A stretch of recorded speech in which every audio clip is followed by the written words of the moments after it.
by Dean Jacqueline Jones. She's the Assistant Dean for Programs, and she also chairs the Department of Multimedia Journalism at the School of Global Journalism and Communication right here at Morgan State University. I think it's important to have Dean Jones in this conversation because Dean Jones, throughout her career, has been a reporter, an editor, a manager. She has served and worked at the Detroit Free Press, New York Newsday, the Philadelphia Daily News, and the Washington Post.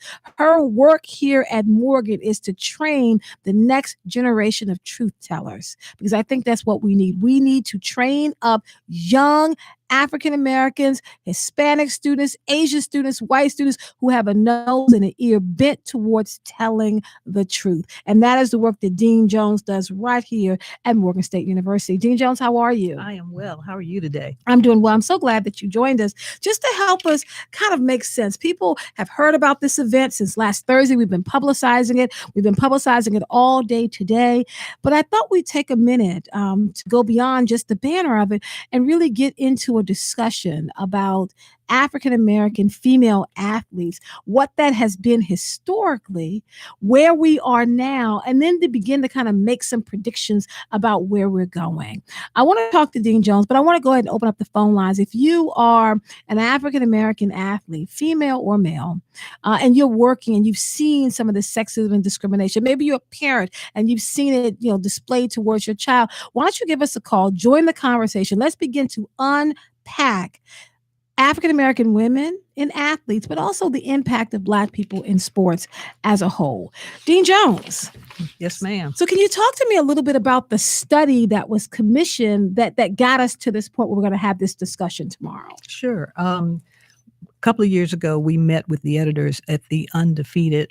Kevin Merida, who is the senior vice president and editor-in-chief of the Undefeated, which is a sports and cultural imprint of ESPN, pulled together a bunch of his senior writers and editors to talk about how we could partner on a project. And he suggested that we do a research paper that looked at the images of Black women athletes and sort of what do they deal with in terms of how their images are portrayed, what kinds of things they struggle with, how they're perceived by the public, whether those images impact young girls' decision to participate in sports.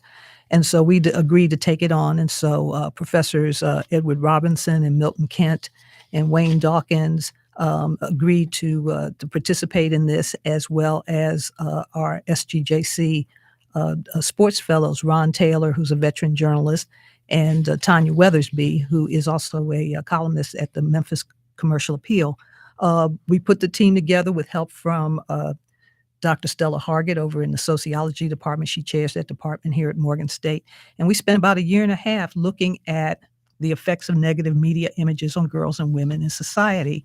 And many of these studies, just doing the literature review, revealed that African-American female athletes received the brunt of much of the negative imagery of women in sports, ranging from being labeled as mannish for their excellence in track as far back as the 1930s, the infamous incident with Don Imus and the Rutgers University women's team, the constant degrading of Serena Williams by her own opponents, by other writers, just kind of looking at the history of all of that. I think that as you unwrap that, you know that there's some sports that weren't considered ladylike for any woman, regardless of color. But then when you add the layer of color on that, it intensified. And so what we found along the way was the more we found, the more there was to find. And so we discovered that there were basically two routes toward honing their athleticism while navigating this discrimination, if you will. And so part of it was either they stayed within their own communities where they were well received and where they blossomed and where they were able to compete and fare well and enjoy the respect of the community by and large.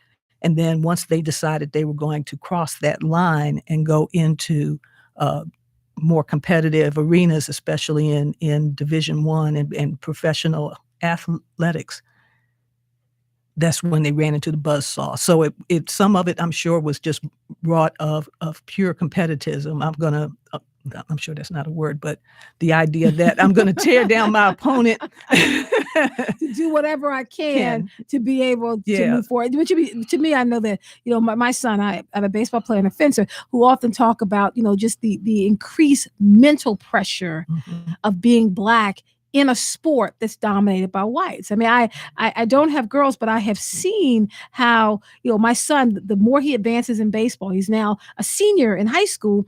Every year, the people on the field, it just got wider and wider. Absolutely. And to the point where sometimes he was the only African American on the field. And his concern was always some of the comments felt like they were digging in a little bit, that it had this little layer of racism that they didn't call you the N-word.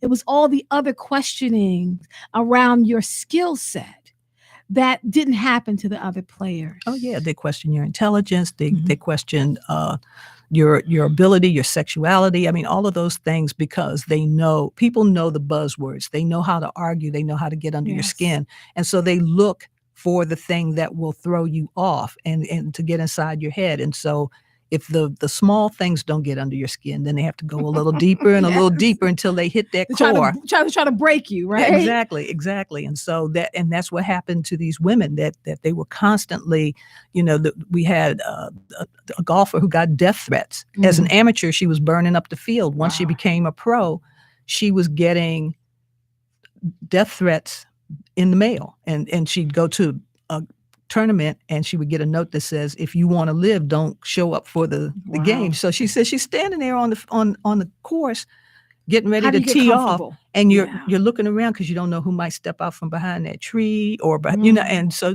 I think in her entire professional career she probably only won 2 tournaments because she had to deal with that. She had to deal with not being able to stay in the hotels where the rest of the women on the tournament tour stayed.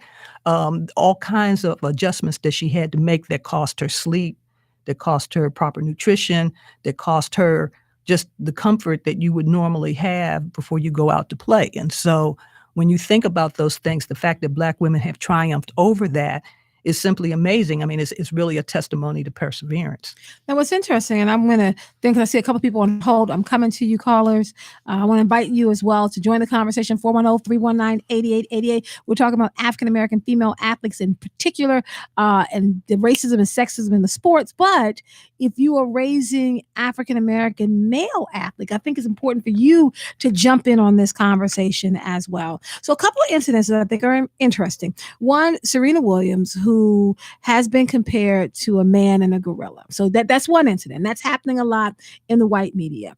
I think about the players you mentioned earlier with radio host Don Imus. This is the 2007 Rutgers women's basketball team. He called them nappy-headed, the H word.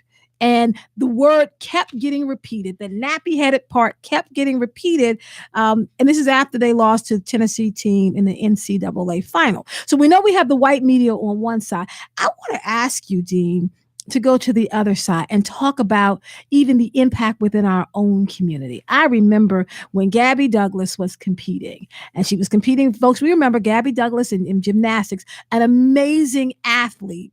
And when I was looking at Facebook, the number of Black women who were saying things like, she should have gotten her hair done, or what can we do about her hair? And I can't believe, the conversation kept going on about her hair. Here is a young sister competing at the highest level in gymnastics, where you don't have a lot of sisters. Simone Biles aside, you don't have a lot of sisters. And the concern was how her hair looked and how her hair didn't meet the standard for us as Black women on that stage. I just think, so now you're dealing with your own community. Well, you're dealing with fear.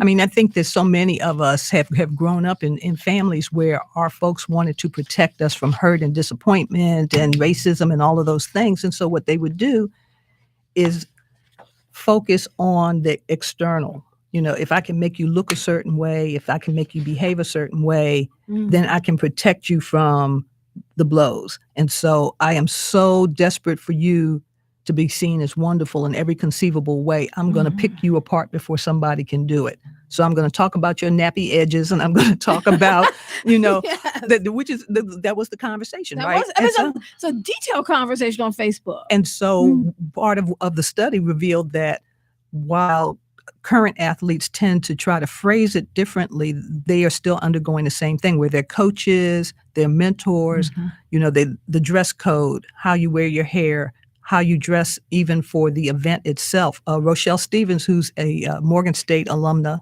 of our program, in fact, and who is a motivational speaker, said when she was on the track team, their coach would say, "We have no ugly girls on this team," but he was insistent that they go get their hair done, their nails done, their makeup. So when they went out on the track, they were gorgeous.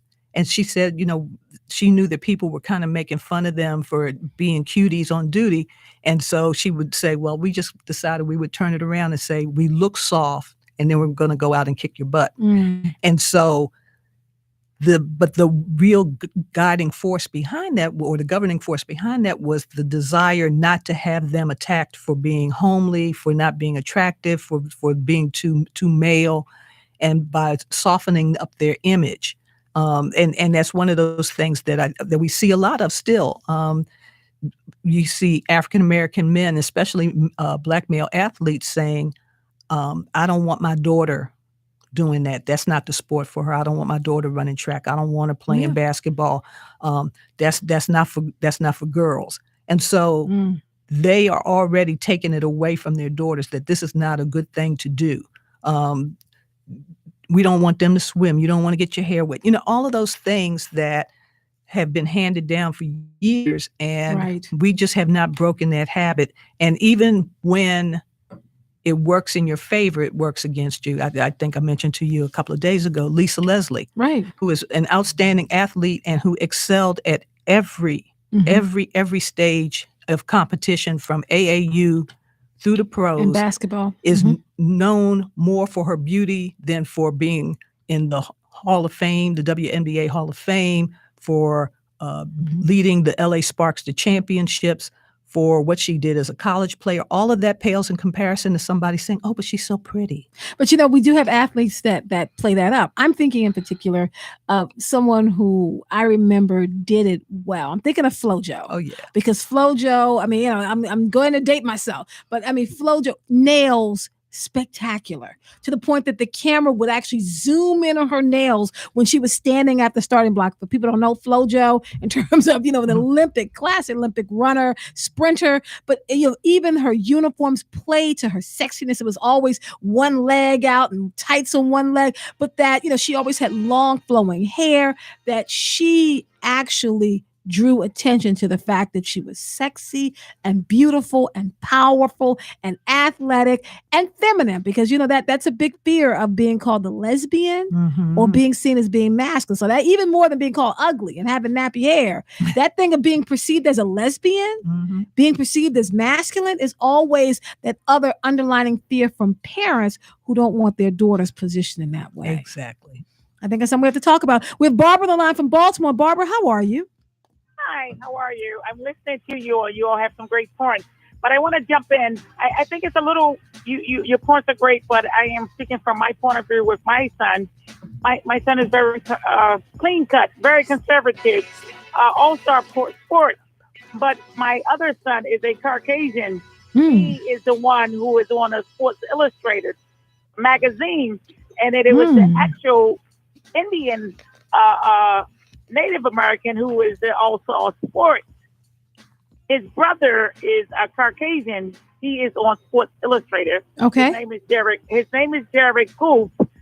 So I realized that at one time when I took my son for the physical, when they're athletic, they have to have a physical on a regular. They took his paperwork and they transferred it over to his brother. Barbara, I'm so sorry. I'm going to ask you just to hold on. I don't want you to hang up. I just need you to hold on very quickly over the break. When we come back, I'm coming straight to you. Is that okay? Sure. All right, folks, we're going to hold it here for just a second. When we come back, I've asked Dean Jones to stay with us a little bit longer. We're going to finish our conversation. It's not too late to jump in on it. 410-319-8888. This is Today with Dr. K. I'm Dr. K. Wise Whitehead. Stay with us. You are invited to be a part of a conversation about the challenges Black female athletes face in sports. Morgan State University School of Global Journalism and Communication, along with ESPN's The Undefeated, will present a discussion about discrimination based on race, and sex in sports. This conversation will be recorded for a documentary, and you are invited to participate. The moderator of the discussion is Lene O'Neill, senior writer of ESPN's Undefeated. So be a part of the studio audience and discussion on Tuesday, November 13th from 4 to 6 p.m. at the Morgan State University Center Theater. For more information, visit weaa.org. This is Faraji Muhammad. Tune into the cultural, academic, controversial, and always thought-provoking conversations happening Monday through Friday from 5 p.m. to 7 p.m. on For the Culture. We got those conversations that will get you talking, thinking, and laughing wherever you are. So ride with me weeknights from 5 p.m. to 7 p.m. with For the Culture here on your source for cool jazz and more, WEAA 88.9 FM and WEAA.org, the voice of the community. Public Radio, WEAA 88.9 FM.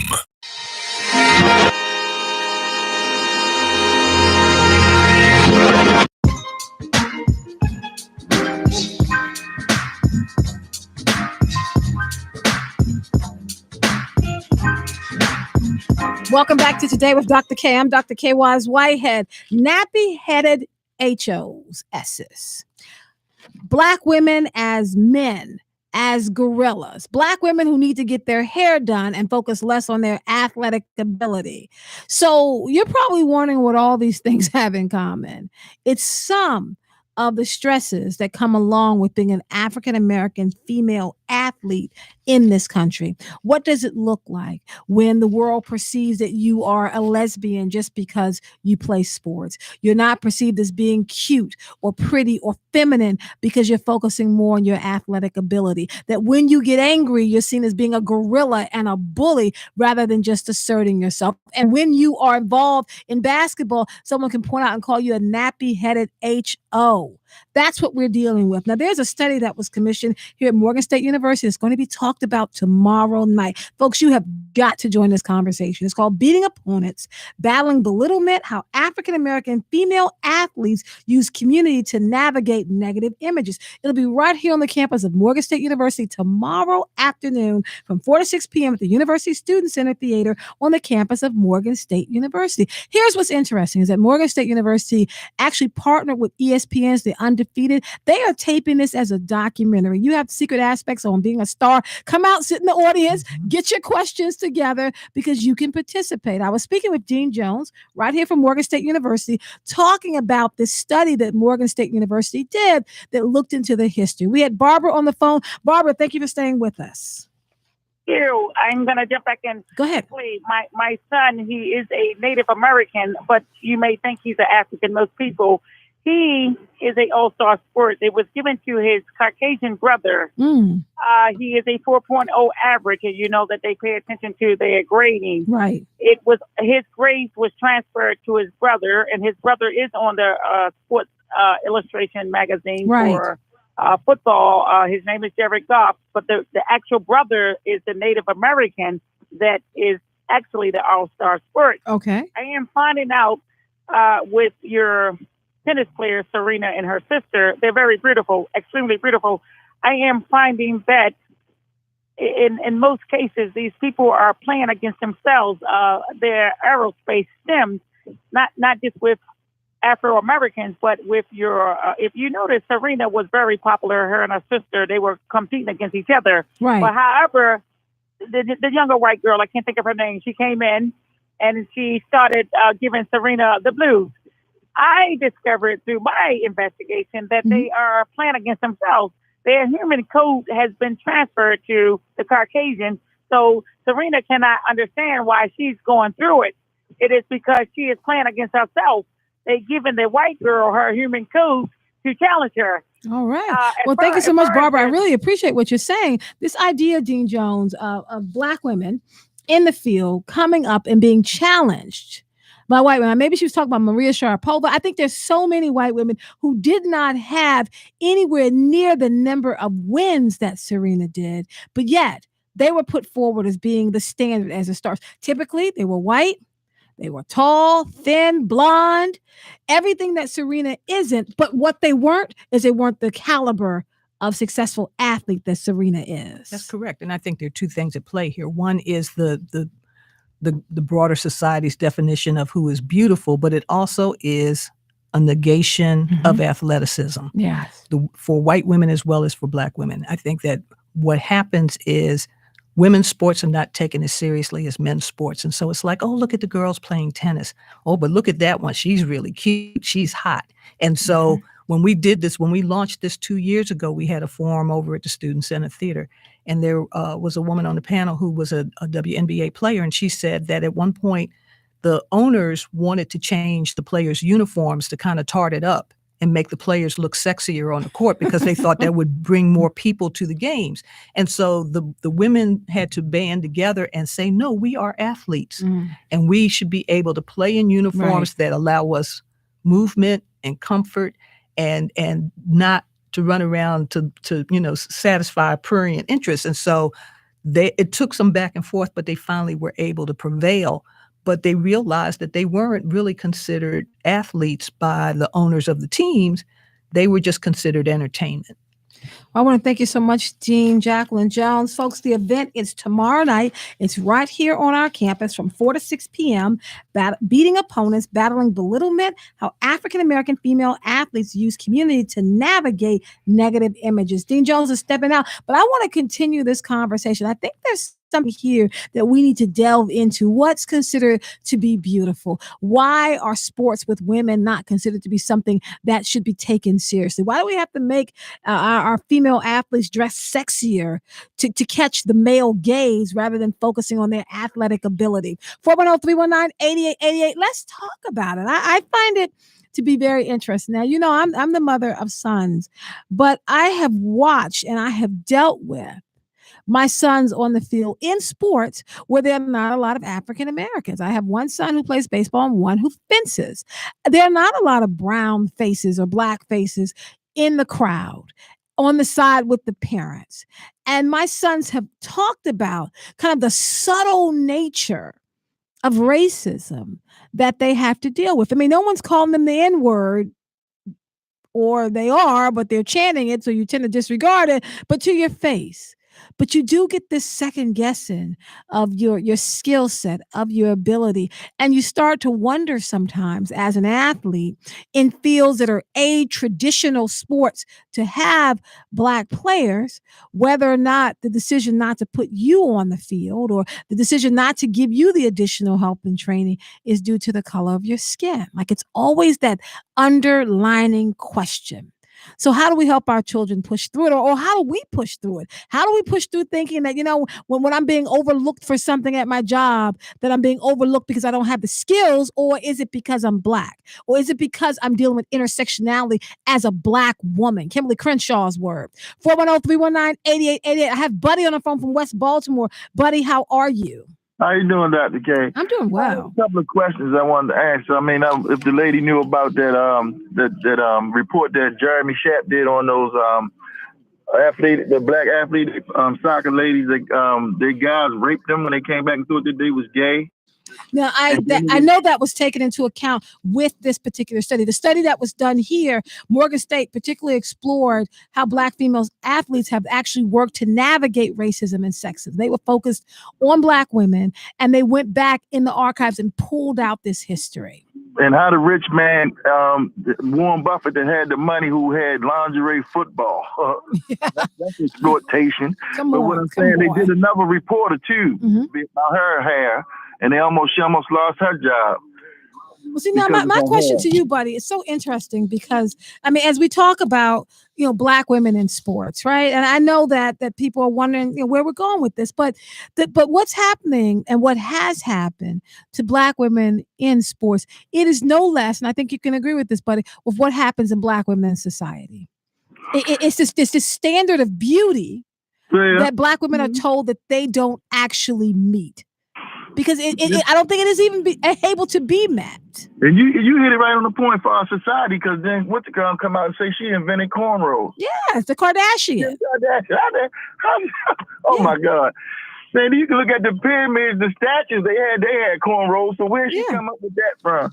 But it's also the way in which now we're getting deep here, buddy, because it's the way in which that some folks from white America co-op pieces of the Black community, right? So we created cornrows. We, as in white America, we created cornrows, and we're the ones who made rap popular, and we do this and we do. But what you're doing is you're co-opting pieces of Black culture that are comfortable and money-making ventures for you, while denying the Black people who actually created it. Like twerking, like Miley Cyrus, please.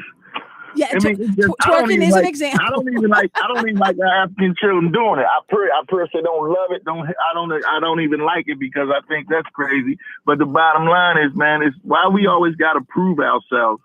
Right. Now you use twerking as an example. Now, I wasn't necessarily saying twerking. I was thinking of our food, our language choices, our music. Miley Cyrus claimed that she invented it, man. That stuff been going on for years. Years and years. So she put out one little record and then she makes money off of it. And long as it's them, it's okay because they thrive off of everything we create. Right.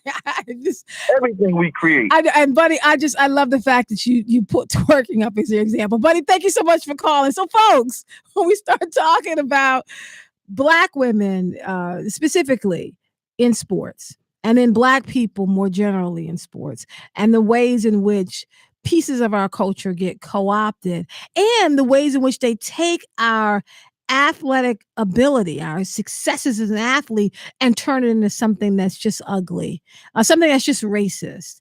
When they talk about our ability to play sports on a certain level, that no one takes into account the amount of time and effort and focus that it takes to get to the highest level. It's not just, you're just born Black so you can play basketball, and you're born Black so you can. No, it's not about that. I mean, think about the hours you have to put in. I'm always encouraged when I think of something that Michael Jordan said. Now, whether or not he actually did this, he said that he did, that growing up, that he would commit himself to putting, I believe it was either 100 baskets into the trash can every day, just throwing the basketballs into the trash can to get himself accustomed to it, always working on honing his talent, honing his ability. I think about, my son in the backyard, in the batting cage, even trying to hit small rocks, working on your ability. It's not something you may have something you're born with, but you build on it so it gets to the next level. I have Leo from Bolton Hill on the line. Leo, how are you? Well, Dr. K. Wise Whitehead, thank you for all you do, and keep on shaking us up. Because you shake us up all the time. You keep us focused. Let me say very quickly, I agree with you in your earlier comments about Veterans Day. We applaud. We love our veterans, and we should. No veteran should be homeless. No, after they've sacrificed for this country. And so I would hope that we remember them, honor them, and understand that when I was at Morgan, I was in the ROTC. It was required for 2 years, ROTC. Oh, I didn't know that. Okay. Oh, yeah. Back then, you had to be in the ROTC for at least 2 years. So I'm saying military science is important. And I just think everybody needs to know how to fight just in case you have to fight. So, no, that's serious. I mean, I laugh because you always say, what is it? What did you say? Pass the Bible and the ammunition or something like that? Pass. Okay, you got me off my balance there. Praise the Lord and pass the ammunition there you go. For justice, decency, and fair play. I love that. Listen, European standards of beauty are in effect. We have some folks who are still brainwashed. They don't even know they're brainwashed. We got white women's hair is still the thing. So if you value white women's hair more than your own, you're going to hide what's on your head. So I'm sure that'll cause me to get beat up. Oh yeah, people are going to call. Go ahead and call us, but I think it's worth a discussion now. I do. Yeah, well, wig world of twerking. The positive self-image. We need to have a positive self-image and stop trying to meet the standards set by Europeans in order to get a job or to portray ourselves as European. When are we going to be proud to be African people with our big lips and our features that are different from other people? I don't know, but we need to keep trying. Black is always beautiful. Yes, it is. And it will always remain such. Oh, I appreciate that. Thank you so much, Leo. So, folks, the conversation began with African-American female athletes. But I do think it's evolved a little bit because with what Leo has said, and what he's put on the table, thinking about the standard of beauty as a Black woman.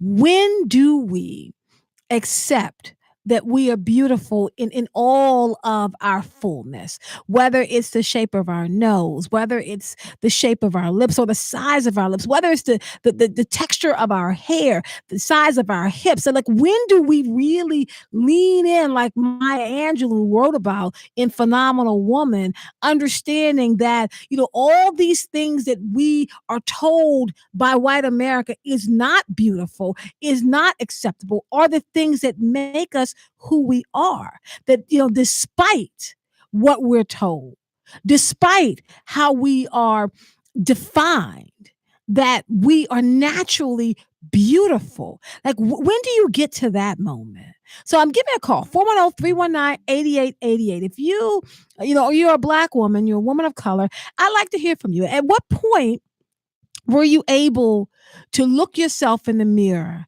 and recognize your beauty? When did you realize that? In a society that tries to convince us all the time that we are not worthy, that we are not beautiful, that we are not acceptable. When did you realize that moment? I mean, like, what happened? If you're a parent or a grandparent or aunt, uncle, how do you help your daughter, your niece, your granddaughter? How do you help her to see herself as beautiful? Like, what does that consist of? My father used to tell me all the time that I was a beautiful Black woman, and say it loud, I'm Black and I'm proud. Now, my daddy said that in one ear. Come on, folks, let's be real here. My daddy said it in one ear. You know what I heard in the other ear? I heard the words of white America in the other ear. You are ugly. You're too fat. You're too dark. If you're brown, stick around. If you're light, if you're light with a step up. If you're Black, get back. I mean, come on. I heard that in one ear. I heard you're too heavy, bone thin is the image. I heard blonde hair. I heard thin hair. I heard thin lips in that ear. And over time, the words of white America through advertising, both implicitly and explicitly taught, drowned out the words of my daddy and my mom and my grandmother. Like, it led me to believe that I was ugly, that I was not acceptable, that I did have to change myself to meet white America's standard of beauty. I mean, I remember when I prayed and begged my mother to give me a perm. I was 13 years old because I was tired of boys in my classroom. I went to an all-Black school for middle school. The boys in my classroom calling me nappy-headed and counting the beads in the back of my hair and singing songs about my beady hair. I died for a perm because I wanted to be able to. I'm being real transparent. What I really wanted was two things. I wanted to be able to walk and have my hair swinging over my shoulders, because that was always the image of what white women did. They would swing their hair back. And I wanted to be able to, when it was raining outside, to not have to run inside for fear that my hair was going to get nappy. I just want to be able to slick my hair back like all the commercials of white women getting out of the pool. Hair gets wet. That was my image. 13 years old, begging and crying for a perm because I had been taught that what's beauty? Beauty is not nappy hair. Beauty is not Black skin. 410-319-8888. Even in the midst of Say It Loud, I'm Black and I'm Proud, we still have our young girls today dealing with self-esteem issues. We have Fred on the line from Northeast Baltimore. Fred, how are you? Hey, making my day, Dr. K. How you doing? Oh, you always make my day when Thank you. I talk to you. You know, Dr. K, have you ever seen, excuse me, have you ever seen piles of trash in the street where people have been evicted and all that kind of Yes. stuff? Think about this carefully. Have you ever seen a picture of that guy they called Jesus out there? I'm trying to think. I mean, you mean that white image that we know is not correct? Have you ever seen that sitting in the pile where people are being evicted? Even when they get evicted, they take that with them. Maybe that's something they pick up and they carefully wrap that in a sheet. I don't know. Have you ever seen it in the trash? Oh, no. Just imagine, Dr. K, if they put that picture of potato chips bag, they would have to worry about the litter in the street, would they? Nope. Especially in our community. Yeah. Huh? There's something about whiteness that for some people that's close to purity and close to God. Well, this is what they did. Mm-hmm. They took the book that said God made man in his image. Mm-hmm.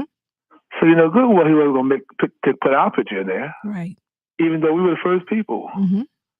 So it's just a continuous thing of psychologically entrapping you into situations that you're really not in. Right. To make you believe, a guy named Norman Vincent Peale wrote a book about the power of positive thinking. Right. So if we can push that concept into our kids, push that concept into our culture, period. If you think about this now, okay, if you Google right now images of niggers, just Google in the Bing search images of niggers, you'll see everybody you can think about: Muhammad Ali, Dr. King, Obama, his wife, all kind of distorted pictures of black people. And you tell me, why does Google have that up there like that? Yeah, because that's what people Because we don't demand they take it down. Yeah. Images, and then you took images of any other group of people, you don't see distorted pictures like that up there. Try it out and see. Okay, I will. I'm actually getting my computer now. Thank you so much, Fred. I appreciate you. So one of the things that Fred said in terms of like how we can trace back to where black people always said we're the original people. Well, folks, if you look at the latest anthropological studies, it talks about modern humans evolving in East Africa over 200,000 years ago, and then talking about how modern humans evolved in Morocco 300,000 years ago. So when we start talking about being the original man or woman, man and woman, and what that looks like, but how we're living in a society where we are taught that everything about us, this is why I believe that, American enslavement is part of the biggest and most successful advertising campaign in the history of this country, that everything about us is evil, is dirty, is nasty, is undesirable. And where does it start with? The color of our skin and our actual features. We have Jay on the phone. Jay's from Northwest Baltimore. Jay, how are you? I'm great, Doctor. How you doing? I'm doing well. Thanks for calling. This is my first time. I was on WEAA for many years. I had a show, but this is the first time calling your show. I'm so glad. Welcome to the family. Thank you. Thank you. I listen to you all the time, though. I love your show. Thank you. My grandfather's grandmother was stolen from Ghana and brought here into slavery. I had other grandparents that were born into slavery. And so a lot of people think that I'm white or I'm just not black. I haven't been black enough growing up. So I remember when all the Caucasian girls were getting their perms so that they could get curly bushes. And at that point, I grew up during the civil rights period. So, and say it loud, I'm black and I'm proud. So I decided, I tried to get a bush, couldn't get it. And I decided I'm not going to put those chemicals in my hair. But the point that I'm making is that I wasn't accepted on either side. I was too black for whites and too light for, the darker sisters and brothers. So I just, at one point, I got a fro wig to try, and it looked so bad. I just finally threw it away and said, I've got to learn to love myself as I am. Good. And I think people on both sides, but we need to be inclusive of the spectrum of color. Right. We have, and my brother, Dr. David Imhotep, wrote a book, The First Americans Were Africans. So we have a lot of what we call Native American blood, but really African. They're Africans. So I just wanted to bring those points I'm glad you up. did. Thank you. And I wrote down the name of your brother, Dr. David Imhotep. The first Americans were African. Thank you so much. I like that. I appreciate that. We add that to our resources. Okay. We have Ray on the phone from West Baltimore. Ray, how are you? Hello, Ray. Are you with us, sir? All right. We'll move on to Masani from Baltimore. Masani, how are you? I'm well, thank you. How are you today? I'm doing well. Thank you for calling. Great. Thank you so much for your wonderful conversation. I'm going to start with a photo I remember of myself that my mom spent a lot of time orchestrating, and I was born in '63. And so I was probably about 6 years old, and her girlfriend spent a lot of time doing my hair and fluffing it up into a nice afro and putting a cute little kind of Afrocentric outfit on me. I have a gap in my teeth. They told me it was a sign of beauty in Africa. And actually nowadays, when I get into a taxi cab, the African men say, "Oh my gosh, we would pay more for you." And I say, when will the plane leave? What time does the plane leave? Let's go. So I just want to say that family is everything. And if they start you out letting you know that you are absolutely beautifully and marvelously, wonderfully made, believe it. And then with them and on your own research, look at magazines that look like you. Don't look at the other pages. Skip past those. Right. Find books that, Mufaro's Beautiful Daughters is one of the books that I began to put into my repertoire when I had a child.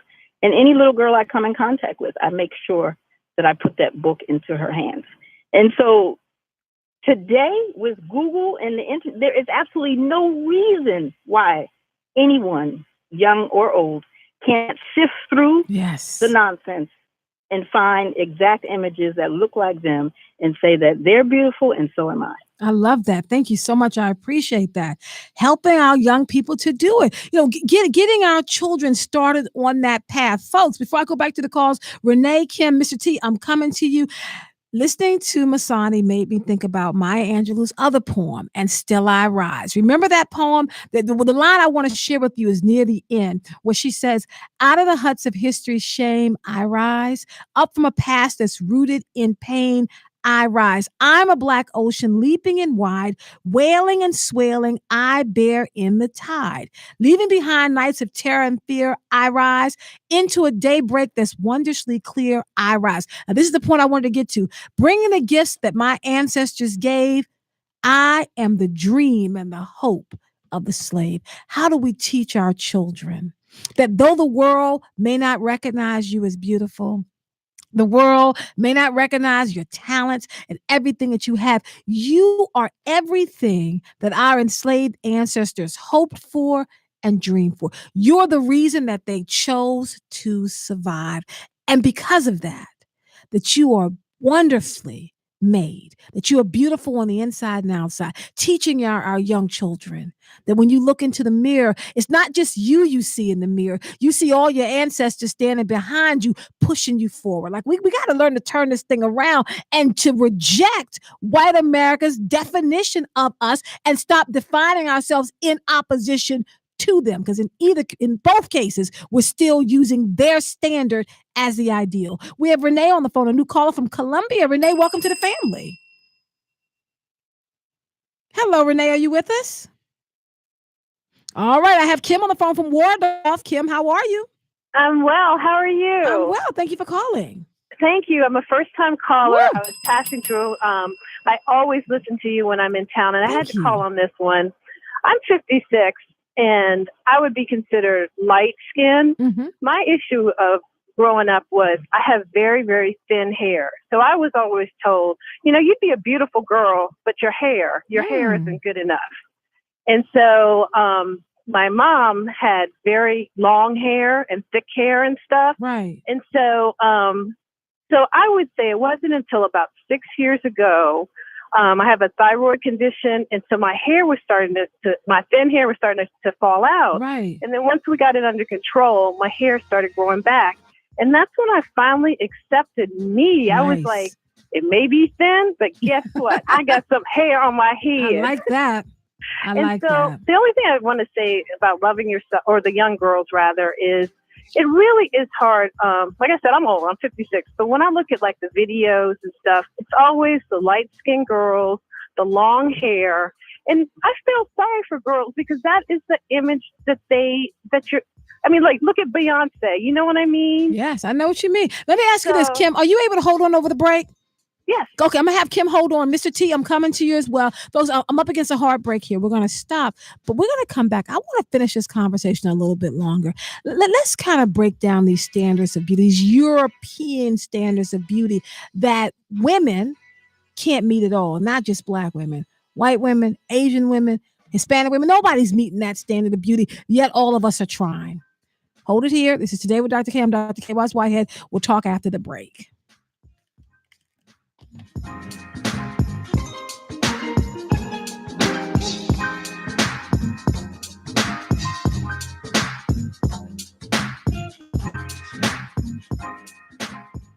You are invited to the Oldies But Goodies Memory Lane Meet and Greet. It's time to put the names with the faces of all those that enjoy the Oldies But Goodies extravaganza. So let's get together, have breakfast, and talk music and memories on Saturday, November 17th, right here at WEAA between 8 a.m. and 10 a.m. And guess what?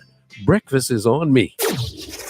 Visit WEAA, enjoy the show live, and meet the other listeners who enjoy the classics, coffee, and conversation. Come visit me Saturday, November the 17th, and enjoy the Oldies But Goodies extravaganza in person right here at the WEAA studios. I'm Robert Shaheed, host of the Oldies But Goodies. You can RSVP at weaa.org. Though we are told to mourn it, we must know that it was a noble sound. Hello, I'm Doc Manning. Join me every Monday night, 10 p.m. until 12 a.m. In the tradition, jazz music is not dead. We're in a detour and about to come out through interviews, through conversations, through promotion of live music. Your source for cool jazz and more. WEAA 88.9 FM, the voice of the community.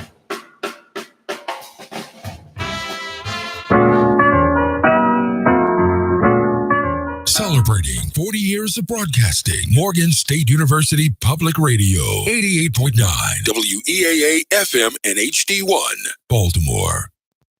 Live from NPR News in Washington, I'm Windsor Johnston.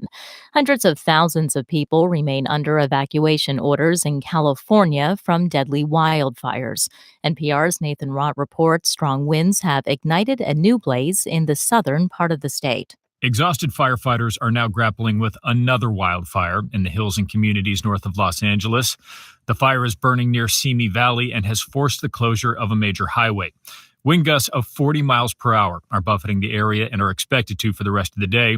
Resources are already spread thin in California as firefighters try to contain two other deadly and destructive fires in Ventura and Los Angeles counties, and the massive Camp Fire near Chico in the northern end of the state, which has killed more than 24 people. Nathan Rott, NPR News, Thousand Oaks, California. Dozens of midterm contests have yet to be decided, including races in Florida, Georgia, Arizona, and California. NPR's Tamara Keith has more on the counts, recounts, and runoffs needed to finalize the results. As the votes continue to be tallied, there are things that are changing, including Arizona, as we said. And then, of course, there are Florida and Georgia, where in Georgia, there are legal challenges. In Florida, there are legal challenges, and votes are still being counted. Now, there's a recount in Florida in 3 statewide races. If by Thursday, when the mechanical recount is supposed to be done, if any of the races are within 1/4 of a percentage point, then there would be a manual recount, and we are expecting that for sure with the Senate race. NPR's Tamara Keith reporting. A new report from a Washington think tank says North Korea continues to operate more than a dozen missile bases, even as President Trump boasts of ending Pyongyang's nuclear threat. NPR's Scott Horsley reports the bases are widely scattered throughout North Korea in an effort to avoid easy destruction. Researchers identified the missile bases through a combination of satellite imagery and interviews with intelligence experts and North Korean defectors. North Korea has not publicly acknowledged any of the bases. Lisa Collins of the Center for Strategic and International Studies says that would be a first step towards actually dismantling the regime's nuclear and ballistic weapons program. We're just putting a spotlight on those different bases and showing the world that there's more to the North Korean missile program than may be publicly known. President Trump has promised to hold a second meeting soon with North Korean leader Kim Jong-un. But last week, the North Koreans canceled a preparatory meeting with the Secretary of State. Scott Horsley, NPR News, Washington. At last check on Wall Street, the Dow was down 602 points at 25,387. The Nasdaq Composite down 206. The S&P 500 down 54. This is NPR News in Washington. Heavy volume picking up on the outer loop of 695 due to a crash at Liberty Road. Road construction blocking off the right lane southbound 95 at the Tidings Bridge. And if you're traveling on the inner loop of 695, expect slow traffic between Baltimore National Pike and Security Boulevard. An accident blocking off the right lane eastbound 301 at Ritchie Highway. And another crash reported if you're traveling along Baltimore National Pike at 695. 70 both east and west, you'll find incident free with all lanes open between Frederick and Baltimore. Along the Baltimore-Washington Parkway, it's also doing well and moving up to speed between 95 and Greenbelt. 395 is moving along nicely in both directions, traveling to and from the Inner Harbor. On the JFX, you'll find light volume with traffic running at a good pace between Fayette Street and 695. 795 is a smooth commute in both directions between Pikesville and Reisterstown. This update is sponsored by Compassion International.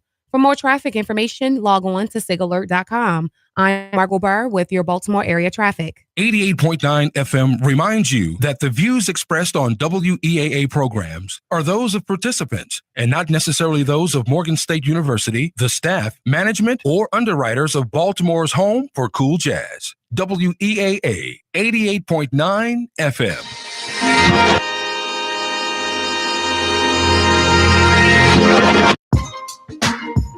Welcome back to Today with Dr. K. I'm Dr. K. Wise Whitehead. Folks, we actually began by talking about African-American female athletes and some of the pressures that they deal with, the racism and the sexism. But it evolved into this conversation around beauty. What is the standard of beauty for Black women? How do we help to dispel this myth that Black women in our natural state, that we are not beautiful? Like, what is it that gets us to believe that there's something wrong with the way that we look, and that we do have this ideal standard that we're trying to meet? Typically, that ideal standard is white, thin, with long, straight hair, European features. Like, let's lay this thing out. Let's get real honest here. So how do we train up this next generation of young girls to not believe this? And I know that we're seeing all kinds of things on social media. There's a young sister who was teased for the color or the discolor of her skin, and she fought back by launching her own line of clothes about how beautiful she looked. But the myth is still out there. I was talking to Kim from Wardorf. Kim, thank you for holding on. Yes. And you were talking about how you had to get to a point where you were able to accept yourself. Can you talk about that process very quickly for us? Sure. Again, like I said, I grew up, I have full lips. I have the real Kim Kardashian butt.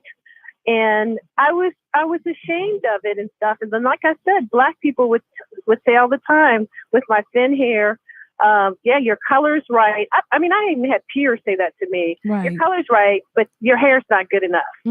So I grew up with that whole good hair. I think it's still going on, though, Kim. Would you agree this good hair, bad hair thing has not gone away? Oh, yeah, definitely. And so, like I said, for me, the process was losing my little my teaspoon of hair, seeing that it could be worse. And then when it grew back in, like I said, I was just like, this is it. This is it. I will never dog my beauty. I mean, this is, thank you, God, you know. Right. And so even to this point, like last Saturday, I went to a wig shop because I wear my hair natural, but seeing these younger girls putting on 5 pounds of hair that you can tell is fake. And I'm like, you know what? I can't do this. I just can't do this. That's not me. And again, I'll still say, like with the young girls, the images look at our images from Lena Horne to Vanessa Williams. I mean, it's still, and like I said, to Beyonce today, but I will say this, when you talk about female athletes, I am so, so proud of Serena Williams and Simone Biles, the gymnast. Yes. Because they are chocolate girls, and especially my girl Serena. I love me some Right. Serena. And I like young girls seeing that look. Thank you so much, Kim. I appreciate you. Folks, I mean, so Kim just pulled out two things, and people are going to get angry about, the airing of the dirty laundry. But let's be clear. There are two things that we deal with in our community that we can't seem to get away from. Good hair versus bad hair. People still talk about, I got good hair. She's got bad hair. What does that mean? And light skin versus dark skin. Issues that were pushed on us by white America in terms of acceptance and beauty that we have picked up in our own community. And here it is, 2018. It has continued. We have Mr. T on the phone. He's a new caller from Central Maryland. Mr. T, how are you? Good evening, my friend. Good evening. Thank you for calling. God bless you. You as well. Yeah, I mean, let's not be divided and conquered. We are Americans, no matter your ethnicity. Mm-hmm. And God bless America, and God bless everybody. It's great to see everybody trying to do their best, and let's pull the rope the same way together. Like MLK said, content of character, not color of skin. Absolutely. Let's pull it together. And we're not slaves here. In Jesus' name, let's love one another, and let's pull the rope the same way. I like that. USA, and God bless you, and thank you for your time. All right. Thank you so much, Mr. T. Let's pull the rope the same way. So what's interesting is that when we start talking about pulling the rope, well, we have to get on the same side. We're talking about how do we unpack, dispel these myths around beauty, the image myths that our young girls in particular are dealing with. We have Charles on the line from Catonsville. Charles, how are you? Hello, Charles. How are you doing? Wonderful. Yes. If we was Americans, we'd be treated like Americans. Mm-hmm. We were treated the worst kind of people on the planet, but yet we honor them. The reason why white people think they are great and beautiful because we tell them that so. Right. So therefore, we have a lot to say about them in terms of women having sex with dogs. And Okay, well, I'm going to stop you there, Charles. I appreciate you for calling. We have Paul on from West Baltimore. Paul, how are you? Hello, Paul. What's going on, sir? It's stated a lot is changing, especially with the new culture. The African American hip hop is doing a lot because now you see the Caucasian people, Spanish people, you see Chinese, Korean, whatever. Now all of a sudden everybody wants to portray as being black, characteristic wise. Now the looks, I see the guys, the young white guys walking around with the close fades like the black guys are doing. So I see a lot of stuff going on these days, especially with the new culture. Right. You know what I mean? I know what you mean. Yeah, I mean, it's sagging to the pants. You got more white guys out in Anne Arundel County sagging. I'm telling you, it's just crazy. and using the N-word and doing everything else. So a lot has changed now. I see and hear that the language, how they speak now, is more on an African American level now. Right. So everything is changing now. To where though we might. There's an old saying: the last should be first, and the first should be last. And that's where we at right now. The hip hop culture have changed so much all the way around. Dr. K, let me just ask you this. Why is it that and I was talking to my wife about this, why is it that when we see African-American women on television, why do they always have the frizzy hair, or what do you call it, the natural look? Why is it that even to the baby, it doesn't matter, from the age of 5 on up, look at it, watch the commercial. All the African-American women have these fuzzy hair. I guess that's what you call the natural. You know what I'm talking about? Okay, I'm trying to understand. So with what I have seen on the commercials, because let me start by saying I don't have a TV. So the little few commercials that I see, if I'm watching something on YouTube or something, I do tend to see people who, if we were to categorize people, they seem to be of mixed race origin. I have seen that. I told my wife, I said, look, monitor every commercial, every commercial that come on television. You see the young black girls, women, or whatever. Mm-hmm. Their hair is like you just put water on it and you just go through it and figure it out. I forgot what you call the style. And she even said it.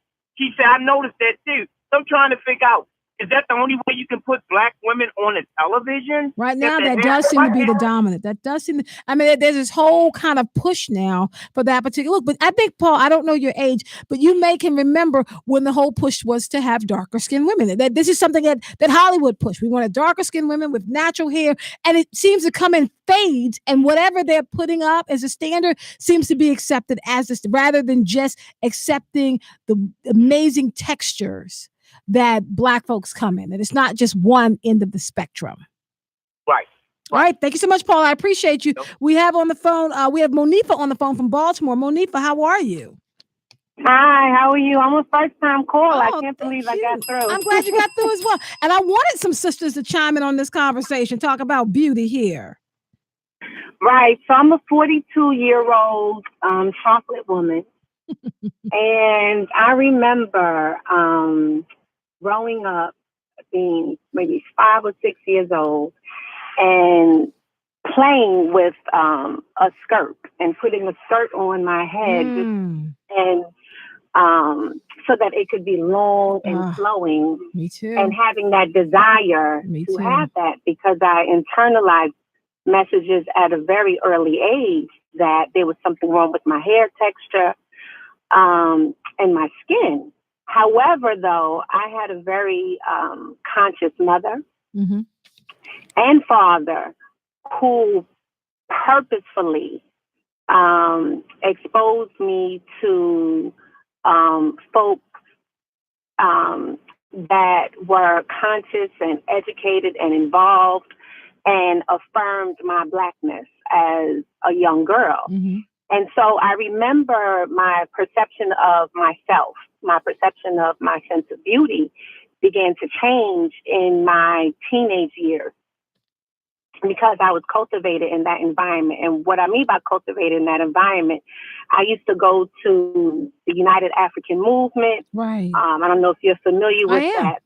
In Brooklyn. And so I was cultivated in that environment where I would hear Professor Leonard Jeffries and Dr. Clark and all of these other great philosophers and thinkers who told me who I come from and who I belong to and why I am beautiful. And so being cultivated in that environment strengthened my sense of self and protected me and really made me feel good about being a chocolate sister. I like that. And so in spite of that, though, it's really interesting because as I got older, and, you know, I really loved my complexion and who I am as a Black woman, but I still realized that I still had that residue related to this internalization of the white image as beauty. And I didn't realize that until I was in my 30s and I decided to go natural. Oh, wow. So you had to kind of work through that process. Yes, I had to work through that process all over again in terms of believing that my hair had to be a certain length or believing that my hair had to be straight in order to be fine and cute. And that really took some working. I'm going to stop you there. Thank you so much, Monifa. I know I have a lot of calls. Folks, I just want to throw out, Monifa, I appreciate that. Even just the struggle to get natural hair. What that battle is like, and how do you come to that realization and accept that? I'm gonna go with what Monifa said. I remember putting a skirt on my head as well, wanting a long hair, a pillowcase. I remember the worst night in our household was Saturday nights. My mom, it was 3 girls, and she had to press everybody's hair for church the next day. And I have such vivid memories of holding my ears. My mom would put Vaseline on the back of our necks and she would attack our kitchen. And there was just kind of this code among young Black girls. We would know because we would all end up with those small little teeny burn marks at the back of our neck, right when my mothers tried to get the shortest of the beads and try to straighten them out. Every Saturday night, we had those little taps behind our ears. I mean, anybody else remember this? Am I the only one testifying? Because this is how I grew up, getting my hair pressed by my mama, pulling that hot comb off the fire and taking it to my hair. I have Renee on the phone, a new call from Elkridge. Then Renee, how are you? I am good, Dr. K, and thank you. Yeah, I'm glad you got through. Yes. So, Dr. K, a couple things. First of all, I like to celebrate African American women and their versatility. Yes. I think the fact that we can wear long hair, short hair, nappy hair, I like that. hair wrap, we can do it all. I'm just going to go ahead and shake that. Yes. But most importantly, as you were talking about getting your hair done, I can remember as a little girl, I can remember the bergamot, the Dixie peach, the My Night hair grease that Mom used to put in my hair, and she was straightening my hair as well. But the biggest point I wanted to make is that I think culturally, we are validated by our men. We are validated by our Black men.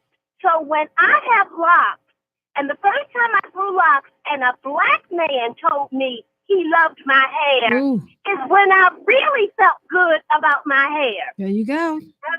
And then finally, I wanted to say is that because I believe we are losing so many of our Black men to white women, we are looking at that situation saying, what does she have that I don't have? And so I think we are trying to emulate that woman somehow to get our men back. Because it's like our men don't accept us for who we are. Renee, I'm telling you, you have touched in on something. I went to Lincoln University, Pennsylvania. I remember when I got locks when I was at Lincoln. Nobody else on campus had locks, and I ended up dating a guy from Cheney who had locks because I'm thinking about it now. He used to lift up my natural hair when I was on campus, and nobody else had dreadlocks. Yes. Oh, Renee, you about to help me solve some lifelong issues here. Thank you so much, Renee. Folks, we're breaking some stuff down here. For people who don't know, like if this is not your reality, what you're getting right now, you have Black women. We are pulling back the curtain today, talking about some of the things that come along with getting to a point where we can recognize that our Blackness is beautiful. And being able to accept that and then teach that. We have Margie on the phone from Baltimore. Margie, how are you? Fine, thank you. How are you? I'm doing well. Thank you for calling. This is my first time talking to you. Thank you for calling. I've got a lot of new callers today. Yes, I just wanted to say, as I've always had an issue with my color and blending in. My father was chocolate man. I thought he was the handsomest man I had ever seen. My mother was very, very fair. We lived in projects in Columbia, South Carolina. Wow. And my mother, the lady next door to us, she was very lighter than my mother. Her husband was brown skinned. He wasn't dark. But I remember one night that they had went out, and I don't know where they went, whether they went to the movies, because at that time, we couldn't go to the movies. We had to sit in the balcony. We couldn't sit down front. So I don't know whether or not he sat in the back, but he got beat up real bad. Really? And because my father was much darker than my mother, it freaked me out because I was afraid when my mother and father went anywhere that he would get beat up. Right. And the other problem I had was when I was in school. Like, I remember being in the 2nd and 3rd grade, and I used to get called red heifer, little yellow, this, that, and the other. And I never wanted to be light. I wanted to be dark. Right. You know, my best friend was dark when I was in high school. I just never, I couldn't, when Black and I'm Proud came along, I couldn't make a bush. My hair would be half straight on one side and a little kinky on the other side. Wow. So I used to have to twist and pin curl my hair just to get it to bush. It was just some things, you know, that we went through as being Black. But I've always, in my soul, I'm always been Black and are Black. My great grandmother on my mother's side, she was half Jewish. My grandfather, his background was Indian American, but my great grandmother, she was very dark. So all of us that had light-skinned children, including my aunts and them, we all had one dark child. Wow. Okay. And and the rest of my oldest son, when he was born, he was so light. He had blonde hair. Wow. And I looked at him and I said, well, that's not my child. And my husband, he was like, well, if it ain't your child, then whose child is it? And my mind was saying, fool, he gonna think you've been fooling. Wow. Margie, thank you for sharing your story. I appreciate it. I have Lisa on the phone from Columbia. Folks, we are pulling back the curtain here on the ways in which, as Black women, we have to begin to accept that our Blackness is beautiful. Lisa, how are you? Hi, good afternoon, Dr. K. Good afternoon. I just wanted to make about 4 points, no more. I'm gonna be really quick, but Okay. I think that I'm as old as, I don't know if you can remember the Vigorole. Yes. Okay, so back in the Vigorole days, okay, so I can remember somebody saying, let me just say this, I could never imagine my hair kinky with the Vigorole days, you know, with the hot comb growing up. If somebody were to say, imagine that there's a car parked behind yours, right? And compare that to you imagining one day that your hair would never be straightened. I would say I can't imagine it. No way I can imagine my hair being anything different than this bigger old hot comb. Okay. So then at the beginning stages of when I started to evolve consciously, right. I'm light skinned, right? But I tried so hard to get the darkest tan that my skin can tolerate. Really? I did. And let me tell you, I burnt up. I got real burnt for the first time in my life. And I learned that I could not get but so dark in a particular shade. Right. That's how it goes. So then after that, I can remember when the Move members, remember the Move? I remember Move in Philadelphia. Nobody, I mean, people wouldn't even look at a lock. They would run from it. Locks was like a disease, it was, incredible. Right. And then over time, when the media started to tolerate natural hair, I saw that a lot of us, right, a lot of African descendants all everywhere started to be more, okay, so let me try to do my hair natural. Okay, so then that's when media started to accept it. That's when people started to go ahead and say, okay, I'm going to move in that direction. My hair. That's very interesting. My hair locked. I've been wearing locks for at least 20 years. Let me tell you, I love my nappy hair. I love thin, nappy. I just love my hair. I can't even imagine it any other way. I like that, Lisa. Thank you so much. Let me go and see if I can get a couple more calls in here before the break. We have Kirk on here from Catonsville. Kirk, how are you? Hey, how you doing today? I'm doing well.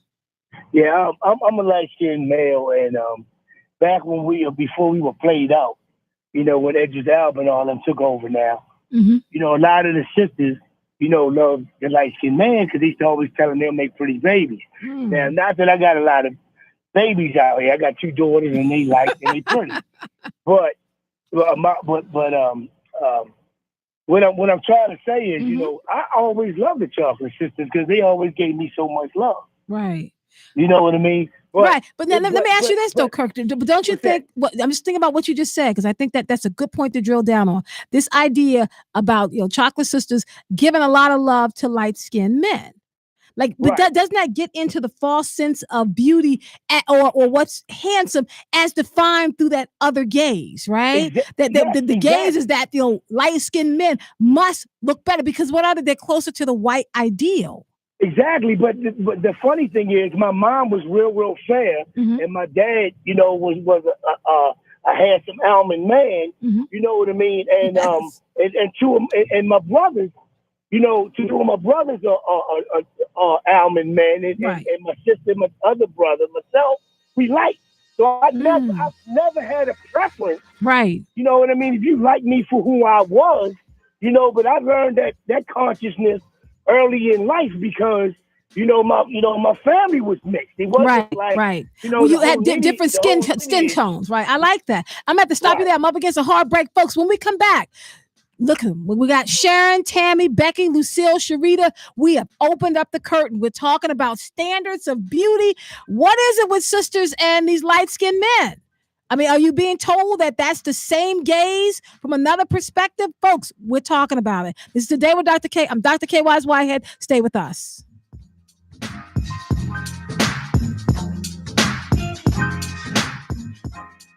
are invited to be a part of a conversation about the challenges Black female athletes face in sports. Morgan State University School of Global Journalism and Communication, along with ESPN's The Undefeated, will present a discussion about discrimination based on race and sex in sports. This conversation will be recorded for a documentary, and you are invited to participate. The moderator of discussion is Lene O'Neill, senior writer of ESPN's Undefeated. So be a part of the studio audience and discussion on Tuesday, November 13th from 4 to 6 p.m. at the Morgan State University Center Theater. For more information, visit weaa.org.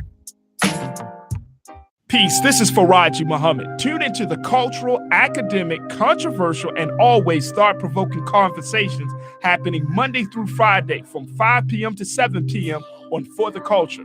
We got those conversations that will get you talking, thinking, and laughing wherever you are. So ride with me weeknights from 5 p.m. to 7 p.m. with For the Culture here on your source for cool jazz and more, WEAA 88.9 FM and WEAA.org, the voice of the community. Your source for cool jazz and more. WEAA 88.9 FM, the voice of the community.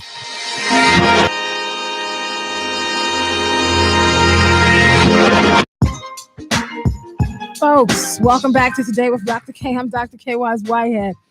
We are peeling back the curtain here because we're talking about standards of beauty.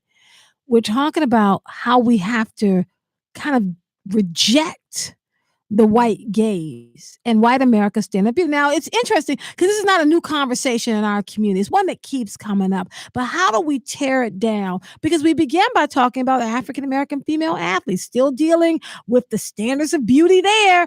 And then it spilled over into how we're dealing with it in every aspect of our life. 410-319-8888. I have Lucille on the phone from Northwest Baltimore. Lucille, how are you? Hi, Dr. K. How are you? I'm doing well. Thanks for calling. Shout out to all the female veterans, not to leave the men out, but since we're talking like about that. women, Yes. shout out to female vets. Yes. But first, before I forget, my 31-year-old son says you need more people his age calling in. He says some of these older ones. Tell your son, grab the phone because I want to hear from him. He would have, but he got out the car to go in the store for his mother. But I like that.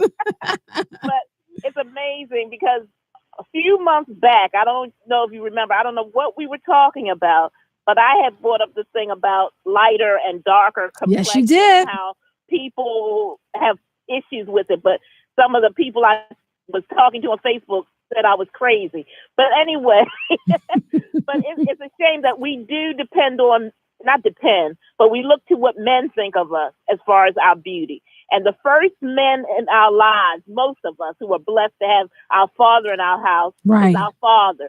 And if your father, because in my household, my father never discussed, he might have said something if you weren't looking quite right, but he didn't say anything if you were looking fabulous. I'll put it that way. So sometimes if the first male in your life really does not stress your appearance or whatever, you think either something's wrong or you don't think about it at all. And is that why, not to jump subjects, but is that why some of our females tend to, who say they are interested in other women, tend to defeminize themselves? Yeah, I wonder about that. I wonder. And is it really they want to be with another woman, or is it that they aren't secure enough in their womanhood that they think they'll be better at looking like a man? Now that's interesting because now let me ask you this, Lucille. Are you connecting this in terms of the ways in which you may masculinize your appearance, right? If you're going to try to use it in those terms, are you talking about your sexual preference, your gender identity, or just the ways in which you're choosing to express yourself through your body politic? Well, I'm going by other female. I like men. I'm married. I have a husband, but younger females who I see, who I think are attractive young ladies, but who have defeminized themselves. Right. And so now what do you call defeminized? That they're not doing what? Not wearing makeup, not getting their hair? Like, No, what's it's not so much the defeminized? makeup, right. but dressing in male attire. Or what's been stereotyped as male type clothes, right? Khakis all the time, the polo striped shirts, never putting on a dress again. When they have shorts on, it's always the cargo shorts. And sometimes they're hanging down a little bit like some of the guys, unfortunately, wear.